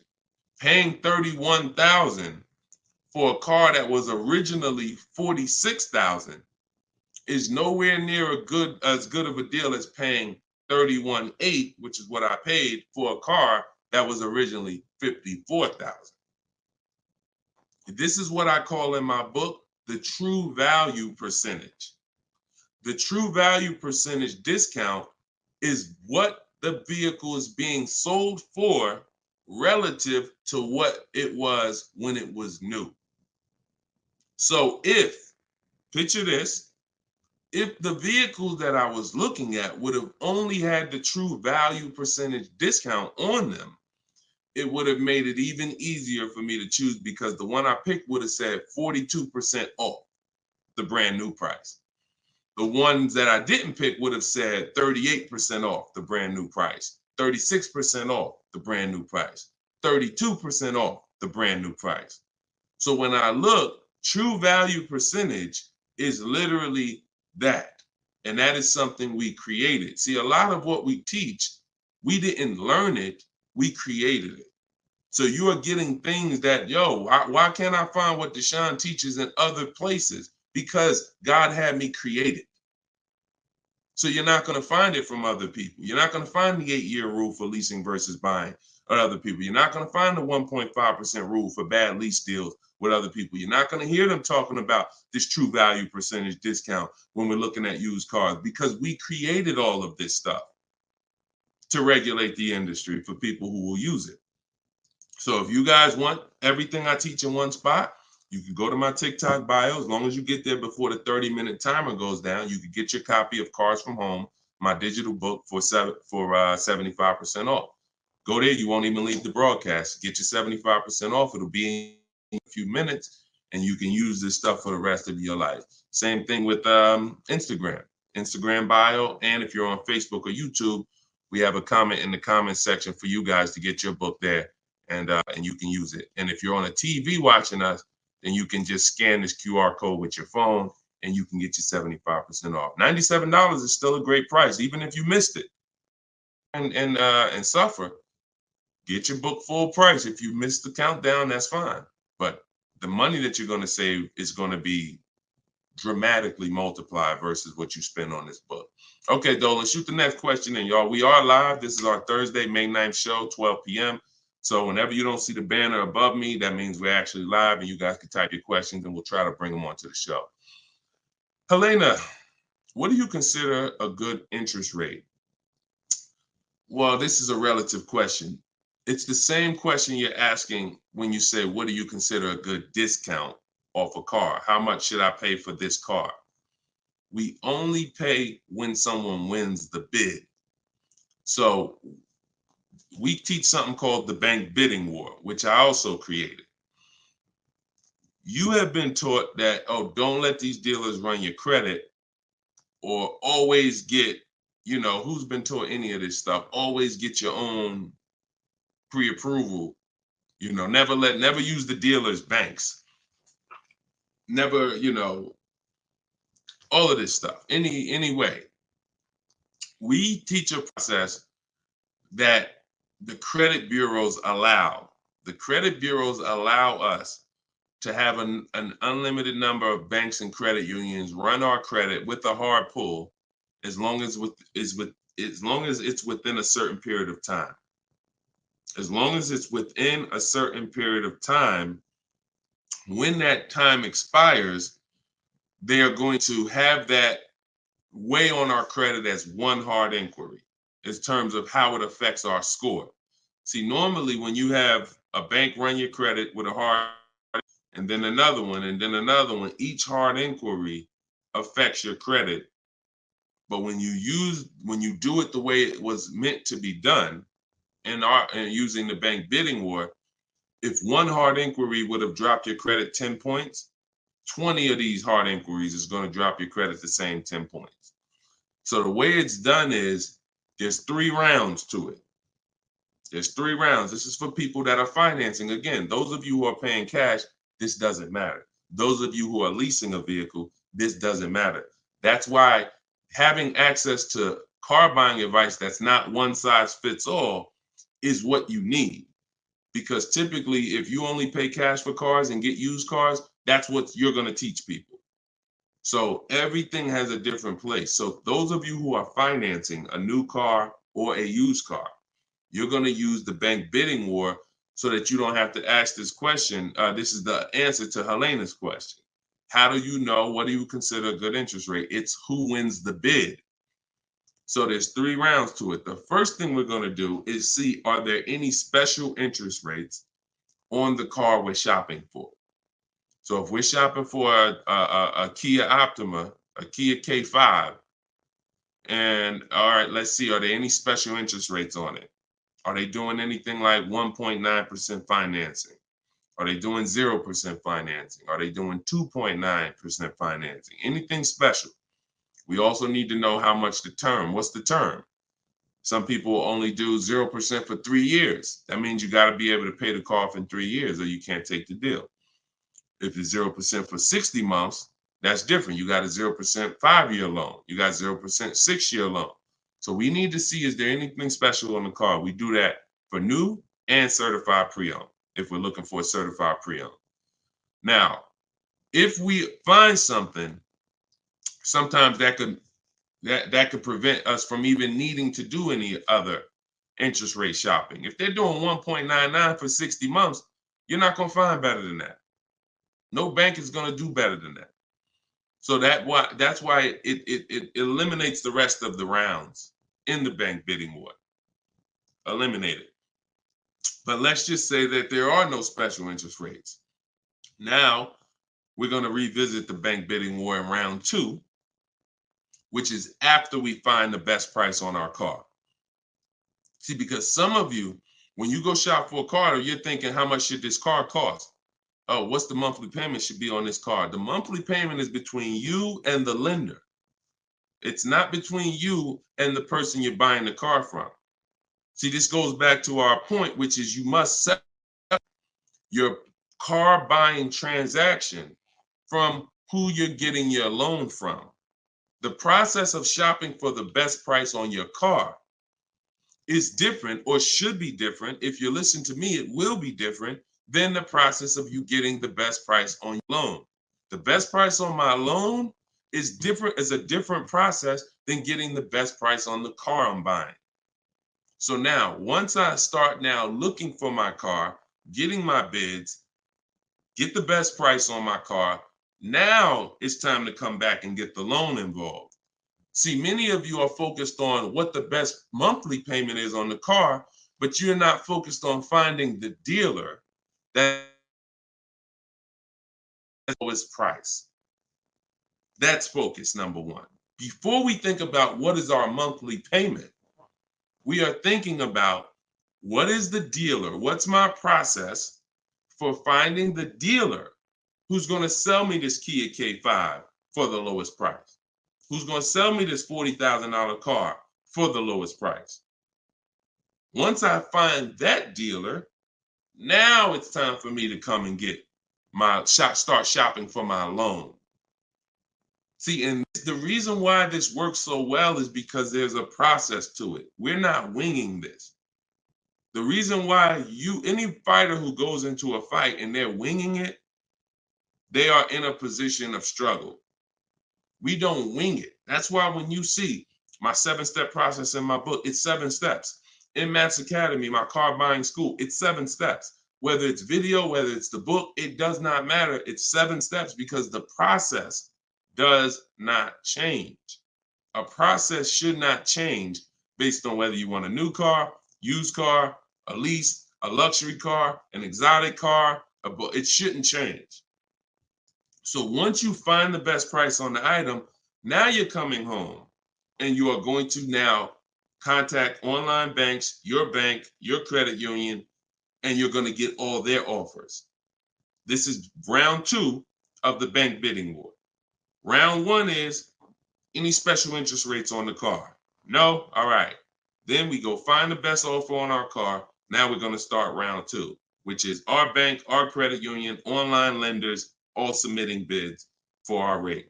Round 3, once that's done, round 3 is we call the dealer who we have the car on hold with, and we tell them the best rate we got, and we give them a chance to see if they can beat it. That's round 3, because the dealers have another 5 to 7 to sometimes 10 banks. So see if they can beat it. So now you have 3 rounds of individuals competing for your interest, for your loan, to give you a loan. 3 rounds. First is the special rates. Second is you, your bank, your credit union, online banks. Third is the dealer's banks. And so when you leave, you already know I got the best interest rate. I guarantee it because I had 15, 20 people competing for my bank, for my loan. And that if you do that correctly, you are going to see that it weighs on your credit at the end as the same as one hard inquiry. That is what the bank bidding war. When you get my book, I email you a copy of the bank bidding war with it because I haven't merged the bank bidding war into my book yet. That's an update. Yes, that's an update. So all of you who had the book prior, when I update the book, you get the new book. You get the new book. That's another reason why having a digital book is the best way to do this. Because when things change in this game, when websites change, people go out of business, I update the book so that things can stay fresh. That's a beautiful thing about having a digital book. So the banner is on the screen. You guys can go to deshonesbook.com on Facebook or YouTube. You can scan the QR code with your phone because everyone can get your copy for 75% off. You won't pay the normal $97 as long as you get to either my TikTok bio or my Instagram bio before the 30 minutes is up. Okay, that's a great question, though. And what we're doing is we're going a little deeper. I've had tons of shows. We've done tons of streams where I was doing these rapid fire answers. This is episode 17. So what you're going, or 18. So what you're going to see is we're going a little deeper on certain topics as we're led to. So go ahead, Dolan. Next question. 5 though. No, I'm not streaming on Twitch, Matt. Only on Facebook, YouTube, Instagram, and TikTok. This is Lauren over on YouTube. Used your system just last week to lease a new car and got a 2024 Tiguan, great, at 1.1% after getting 6 bids. Now you talking, Lauren. It was the most enjoyable car buying process I've ever had. Thank you. Do we see what let me screenshot this here. This is what we're talking about, Lauren. This is what I am talking about. See, Lauren didn't know me. See, here's how different information changes things. Lauren was just like y'all about a month ago. She didn't have my book because we didn't even release the book. She was just like y'all. She might have didn't even know me. But what? She's an action taker. She got on the stream. She said, look, I like what this guy's talking about. This book is $24. What's the worst I could lose? There got to be something in that book where I could at least make my $25 back. Or even if I paid $97, got to be some tip, one tip in here got to be able to make me at least $100 back. She later finds out she's going to get thousands of dollars in discounts, get a 1.1% lease. Well, what that means is if the car is $40,000, her payment is like $420 on a $40,000 car that people are paying $800 a month for, $700 a month. Her lease is 1.1% of the MSRP. So because she's an action taker, she went forward, she got the book, she used the scripts, she said, I'm done with the old process. I'm willing to unlearn my old way of shopping, and I'm going to relearn this new way to shop. That's why, you understand? That's why it's all about unlearning and relearning. You understand? And she's able to reap the rewards of not just saving the money, but receiving empowerment. Because this is the only way to car shop empowered. You could go negotiate. Not only are you not going to get the money off that we're getting, because if you're negotiating with an 80% dealer, there's no way for you to get these prices. So if you're in a dealer, yeah, they'll take off money for you, but their price was so high to begin with that when they take off the money, you're still higher. An 80% dealer is the overpriced dealers. You can't negotiate them down to the best price. So even if you did that, you still wouldn't have the empowerment of letting the business come to you. See, you're empowered when you're sitting at home and the business is coming to you. You're in control. And the only way to do that is with bids. So congratulations, Lauren. Enjoy your new Volkswagen. Beautiful vehicle. And I'm so glad to hear that you trusted the process and you have reaped the rewards. Congratulations. God bless you. All right, Dolan, go ahead. Throw the next one up. We are live, y'all. This is our Thursday, May 9th, 12 p.m. live stream. So if you don't see the banner over my head, we are live. You can ask your questions. We'll try to get them in the show. Wanda Lopez Smith on TikTok. Leasing companies not allowing third-party buyouts. Yeah, I explained that. If we have a third-party restriction, we're going to sell it to a local dealer. But we still get bids. We still need to get bids from the online car buyers to know if we have equity. If we have equity and we have a third-party restriction, we're going to sell it to a used car. Like if I had a BMW and there's a third-party restriction, I'm selling my BMW to a BMW dealer. I have a whole script in my book for how we do this. We talk to used car managers, and I'm going to have a used car manager buy it. See, some of you bought your car because you saw the third-party restrictions and you bought it and resold it. I don't like doing that because when you buy it and resell it, you have taxes, you have fees that you're going to pay. When you sell to a local dealership, sometimes they don't pay the taxes and there's no fees. So buying and reselling, you're eating up like probably $3,000 or $4,000 of any equity you would have. So yeah, we've been getting out of the, we've had a process for third-party restrictions since they started them in 2021. We've had a process for how we were going to sell our cars and get our equity, even with third-party restrictions. So that's never stopped us. Never stopped us. Good, great question. People like the live view have no clue how valuable his information is. Appreciate you, Belle. Thank you so much. Only people that know how valuable the information is people who use it. People who watch, there's a saying, you can't be a hearer of the word. You want to be a doer. A doer. A lot of people hear. A lot of people hear because we want our ears tickled. But it's the doing that leads to the savings. And in our case, what we're asking you to do is easy. It's just your programming and your fear of a process. See, it's an unknown hell. I mean, an unknown heaven is what we have over here. But you have a known hell. Sometimes what you know is so comfortable, even though it's hell, but it's, you know it. You're comfortable with it. You're comfortable with the discomfort of car shopping. So this is what, Deshone, everything you're saying, that sounds hard. Sitting at home and doing these copy and paste things and having this, that sounds hard. That's just your fear. That's your programming talking to you. That's not reality. Because in reality, you see people like Lauren who just came on, and you see this is the easiest way she's ever bought a car in her life. This is the most money she's ever saved in her life. Look, you got people like, look, Matt, happy to share. I've officially graduated. Huge thank you to Deshone, building such a great system, answering all my questions along the way. Lease details. You got a $56,000 Hyundai Palisade calligraphy, 1.28% lease. Highest quote was $1,167 a month. He got his for $719. The highest quote he got from an 80% dealer was $1,167 a month. He got his for $719. Sitting at home, getting bids. So for those of you who want to know, like, I do have a car buying school. It's called Maps Academy. You want to know more about it? We have a comment in there. You can attend my free masterclass. I don't let anybody in my school who has not gone to my masterclass. Everything you're doing raw and buying, selling, and leasing cars.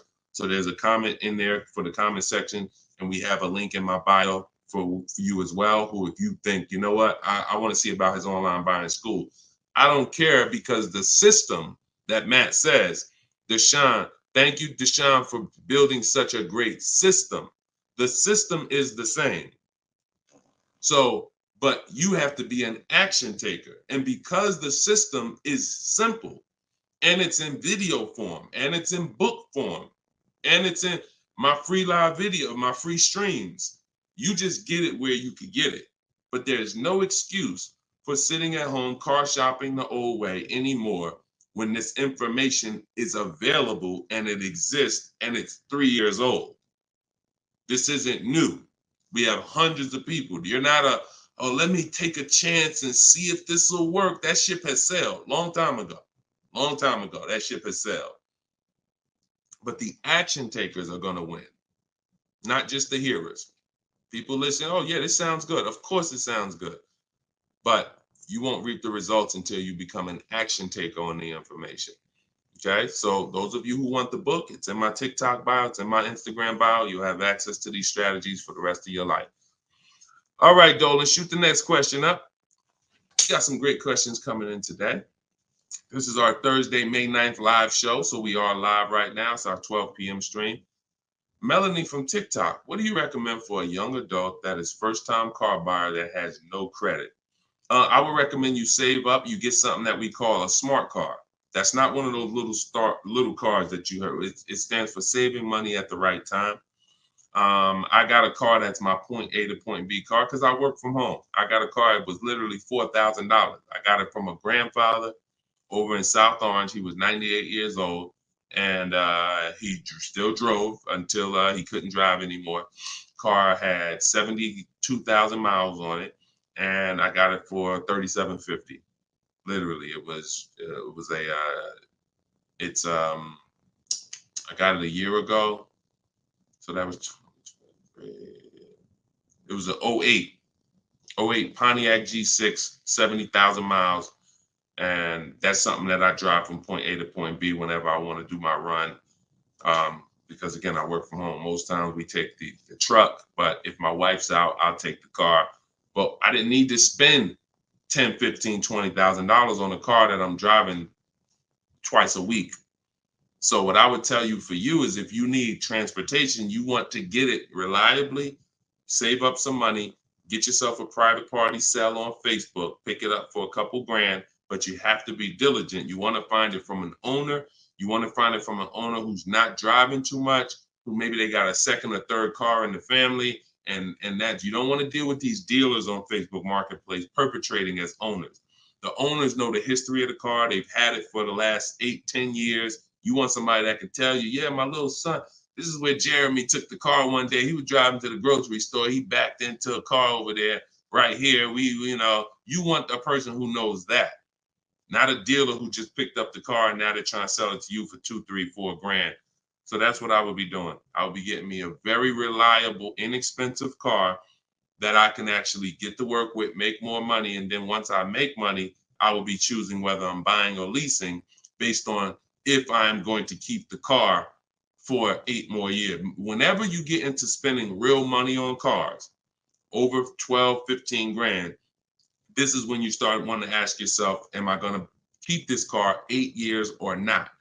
Because once you get these cars and build up your credit, Melanie, another thing you should be doing is getting a credit card, not using it, pay it off every month, spend $20 on it, pay it off so you can get your credit up to a 700 score. You could be at a 700 score lightning fast before the next 12 months. So now what you want is you want a car to drive, get you to where you're going, but then you want to be building your credit now. So now when you're like, okay, I got a job, I'm making money, I want to get me a different car. Am I going to buy it or lease it? And if you're not keeping it 8 years, you want to go for the lease so that you could drive a brand new car for pennies on the dollar, as long as you keep following what we're teaching and getting great lease deals. But if you're keeping the car for 8 or more years, then you would go and you would buy a car, not lease it. But in order to do that, you want to set yourself up and get yourself up to a 700 credit score. So you should follow somebody like Shonda Martin. She's on all the platforms. Shonda Martin, this young lady is a guru when it comes to credit. She does a lot of live streams, a lot of Q&As, just like me. But yeah, you got a great path. But don't go out there and do what a lot of people do and finance a car, no credit, your first car, you're gonna go buy it. Now you're getting a $20,000 car, you're gonna probably pay, $500 a month for it. And now that car is gonna be a long-term thing because it's just too expensive. And you just don't follow the traditional route is what I would tell you. All right, I'm glad. It's my daughter. She has a full-time job and now searching for a car. Okay, perfect, Melanie. I think that's a great plan. Because the thing about that car that you're going to get for Facebook Marketplace is whenever she decides that she's ready to finance or lease a car, she can sell that car and get all her money back. If she finds a great car on Facebook Marketplace for $4,000, $5,000, you guys can sell that car and get the whole $4,000 or $5,000 back. You'll get 80-90% of it back. And I like to get whenever it's going to be a short-term thing, I don't want a car where it's going to be a burden to me later. We want to get a car that does the job now. I know with this Pontiac, whenever I choose to sell it, because I'm actually going to get a car. I've been waiting to get a vehicle that I want for a number of years. And when I do go get that, I'll sell this one, but I'll get everything back that I spent on that car. I'll get it back. So it's just strategic. It's a great way to move when you know these cars are not costing you money.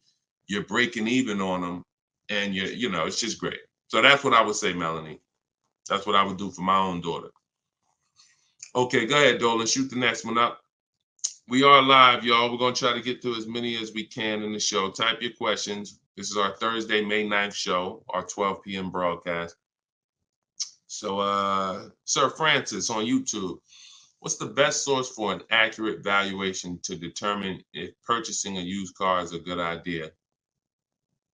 I don't go by that. The only way purchasing a used car is a good idea for me is if we're keeping it at least 8 years.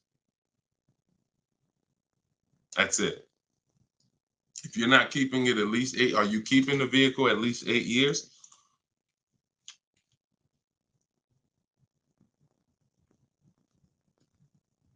Let's see if we give him some time to answer. Are you keeping the vehicle for at least 8 years, Sir Francis? See, if we're not keeping the vehicle at least 8 years, there's no point in buying it, because the money that you would spend to lease, you can't put a price tag. You can't compare it. The reason I have to show y'all these lease deals is to see you cannot compare great lease deals to purchase deals. You can't. Look at this. Look at Jared. Jared followed the leasing like a boss system. The leasing process went quick and exactly like you said it would. Sent the emails. We had multiple offers to work with. Trusted the process. Used the scripts. Got the lowest offer from $565 a month down to $520 with a counter offer. Look. That's probably a $40,000 vehicle. I don't have it up in front of me because I cut the rest of his post off. But look, 1.28, $56,000 vehicle. Even if you were buying a used version of this. So let's just I want to show you this. Let's just say instead of leasing like Matt did here, he got a $56,000 vehicle for $719 a month. We already know with $1,000 every, with $100 a month on every $5,000, this $56,000 vehicle is about $1,100 a month. Every 5,000 bucks is a hundred bucks a month on a 5-year finance. So $56,000 vehicle, we're looking at literally $1,100 a month, $1,100 a month payment. Let's just say though he bought this car used. He didn't understand leasing. He found a used one. So instead of 56, let's say he gets one for, you know, let's call it instead of 56, he gets 26 grand off. Let's say he gets it for, hold on, let me do percentages. I don't know why I can't do math right now in my head. Let's say he gets it for 38. Let's use something that's really conservative and good. He gets it for 38. So a $56,000 Hyundai Palisade, he finds an incredible deal on a pre-owned one. He gets it for 38. Once his taxes go in, he's at 40. What's his monthly payment, y'all? If every $5,000 is $100 a month, what's his monthly payment for 40? See, it's all about no money down. If you notice, every time we're comparing numbers, we're not putting any money into the deals. See, when you're not putting any money into the deals, you can easily compare the deals. That's why all we do is shop with no money down, because it's easy to compare the deals. In my book is No Money Down Mastery. You're going to find every strategy I teach you doesn't involve money. It doesn't involve money, because when you want to put money down, that's different. But money down should be after you have assessed the deal already. So, those of you who want your copy of Cars from Home, 7 Steps to Saving Time, Money, and Avoiding Dealers, go to my TikTok bio now, get your copy for 75% off. Go to my Instagram bio, get your copy. But look at this. I'm asking y'all, what's his payment? Let's see if we got anybody that chimed in. If he didn't get this brand new one,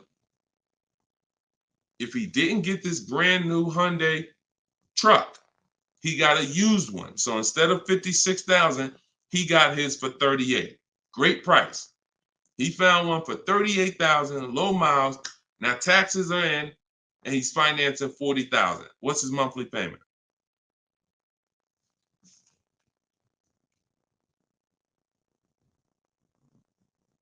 Anybody do the math? Every 5,000 bucks. Well, I'm gonna tell y'all now. Okay, y'all taking a little long. It's 800 a month. Thank you, Derek. Thank you, Derek, on Facebook. 800 a month. So let's look at that. Matt drove off $719 a month, no money out of pocket. Brand new 2024, never been driven, new car smell, fresh out the plastic, $719 a month. Same person who bought that car because they didn't understand leasing, they're paying $1,100 a month. Now there happens to be another one just like it, but it's a 4-year-old one, and it's $38,000, and someone else gets that, and they're paying $800 a month. Do you see how much money those who don't teach you about leasing have cost you? Do you see how much money listening to those who don't understand leasing has cost you? Big money. So I'm either driving a used car and I'm paying more than the guy who got the brand new one, or I'm driving a brand new one just like him and I'm paying $400, $500, $600 more than what he's paying because I bought the car. Now, when do the people who buy win? When do they win? 8 years down the road. 8 years down the road.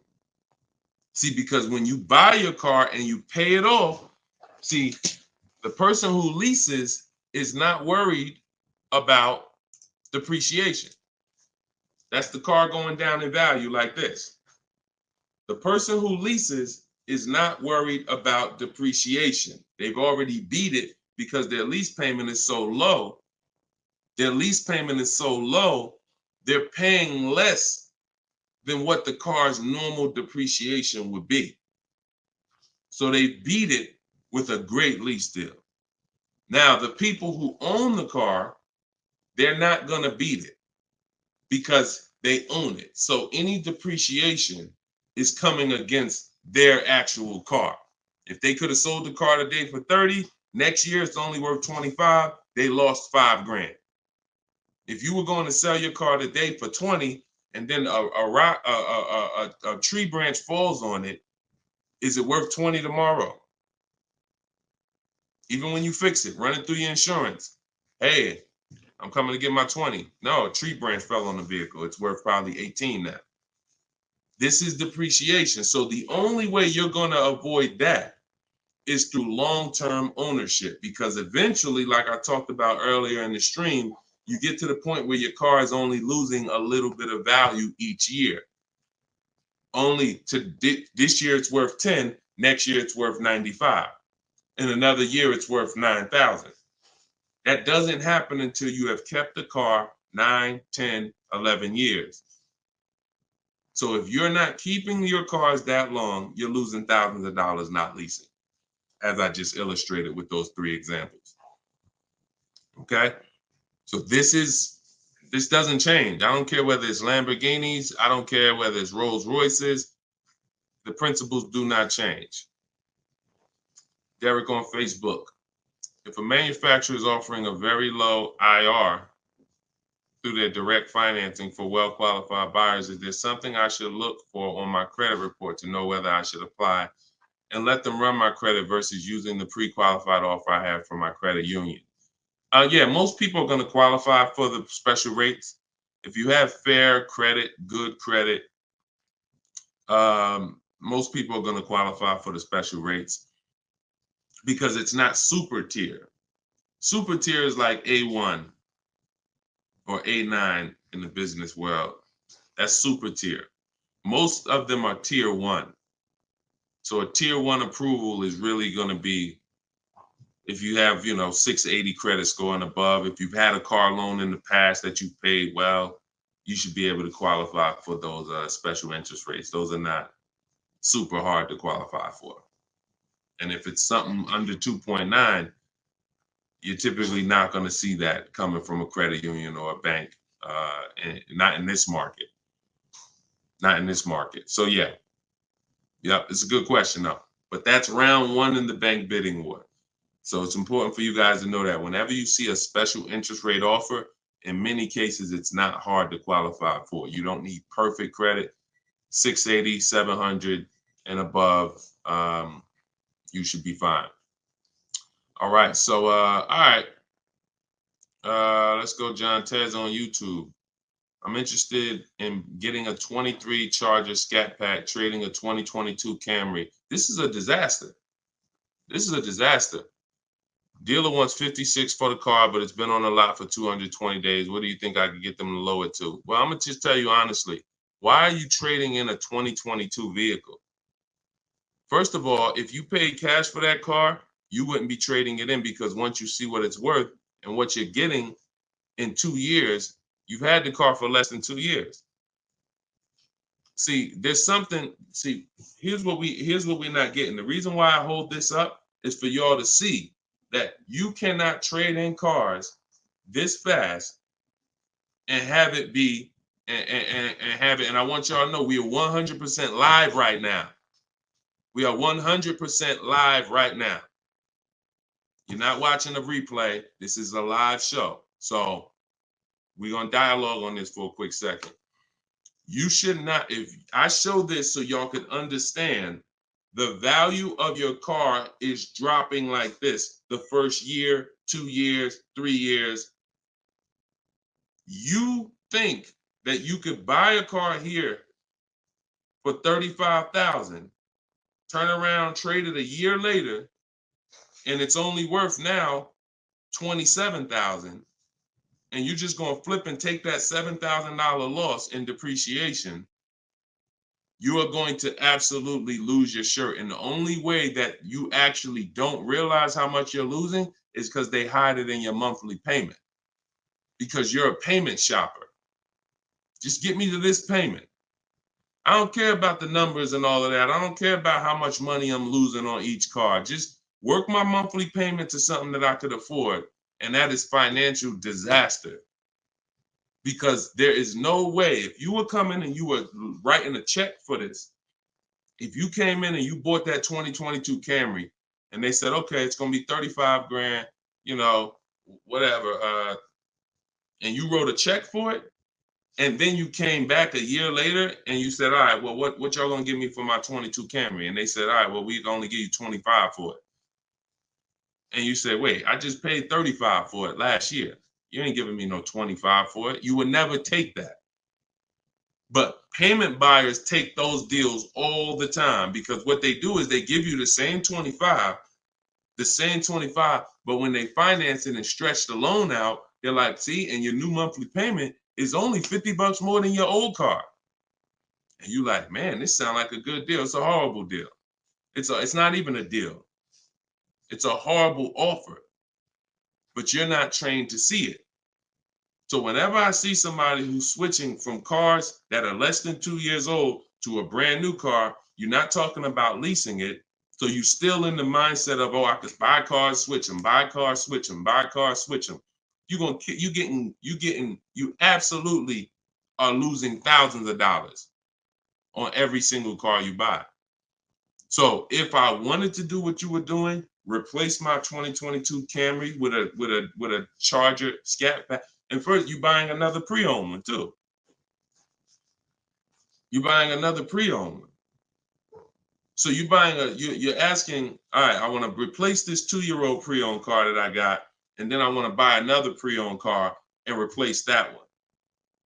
But you're not looking at the fact that the 1-year-old Scat Pack you're trying to find is so rare. When you find it, you're most likely going to overpay for it, because who has 1-year-old Scat Packs? Who has 1-year-old Dodge Charger Scat Packs? How would that vehicle even end up on a dealer's lot? You only get the cars on dealers' lots one of two ways. The dealer has to buy them from auction, or buy them from one of their customers, or at the end of a lease, the person returns the car. So people are not usually trading in a 1-year-old car. So if it has been on the dealer's lot, maybe it's because it's a leftover model. And if it's a leftover model, you don't have anything to compare it to see how much you should be saving. So what I would be doing is, before I buy a 1-year-old Scat Pack, I would see what's the market on a brand new one. This is so important. This is so important, because this is financial intelligence. Look at this. If I would have walked in, this is Sean. Sean got an F-150 Lightning, $73,000 vehicle. He ended up saving $20,000 on the vehicle. Brand new one. Same thing with Kimberly. She got a Maserati. You can see here, what does it say? Total savings, $20,700. 2023 Maserati Greco, $86,000 vehicle. They took off $20,700. That's the new one. So what happens if she would have bought a used one, 1 year old, and she saved 20 grand? She might have thought that was a great deal. Man, I got a 1-year-old Maserati. They took off 20 grand for me. Not if she didn't know that on a brand new one, she could have got 20 grand off. So whenever you're buying a car that new, you need to know what the brand new market is to know, all right, if I can save 10 grand off a brand new one, then how much should I save off the 1-year-old? I should save a lot more than that. See, and you have a lot of things that you moving in a way that I would tell you need a system, because it's hard for me to explain to you everything you are doing and a way you're approaching this, how you're going to overpay by thousands and thousands of dollars. You haven't talked about leasing versus buying.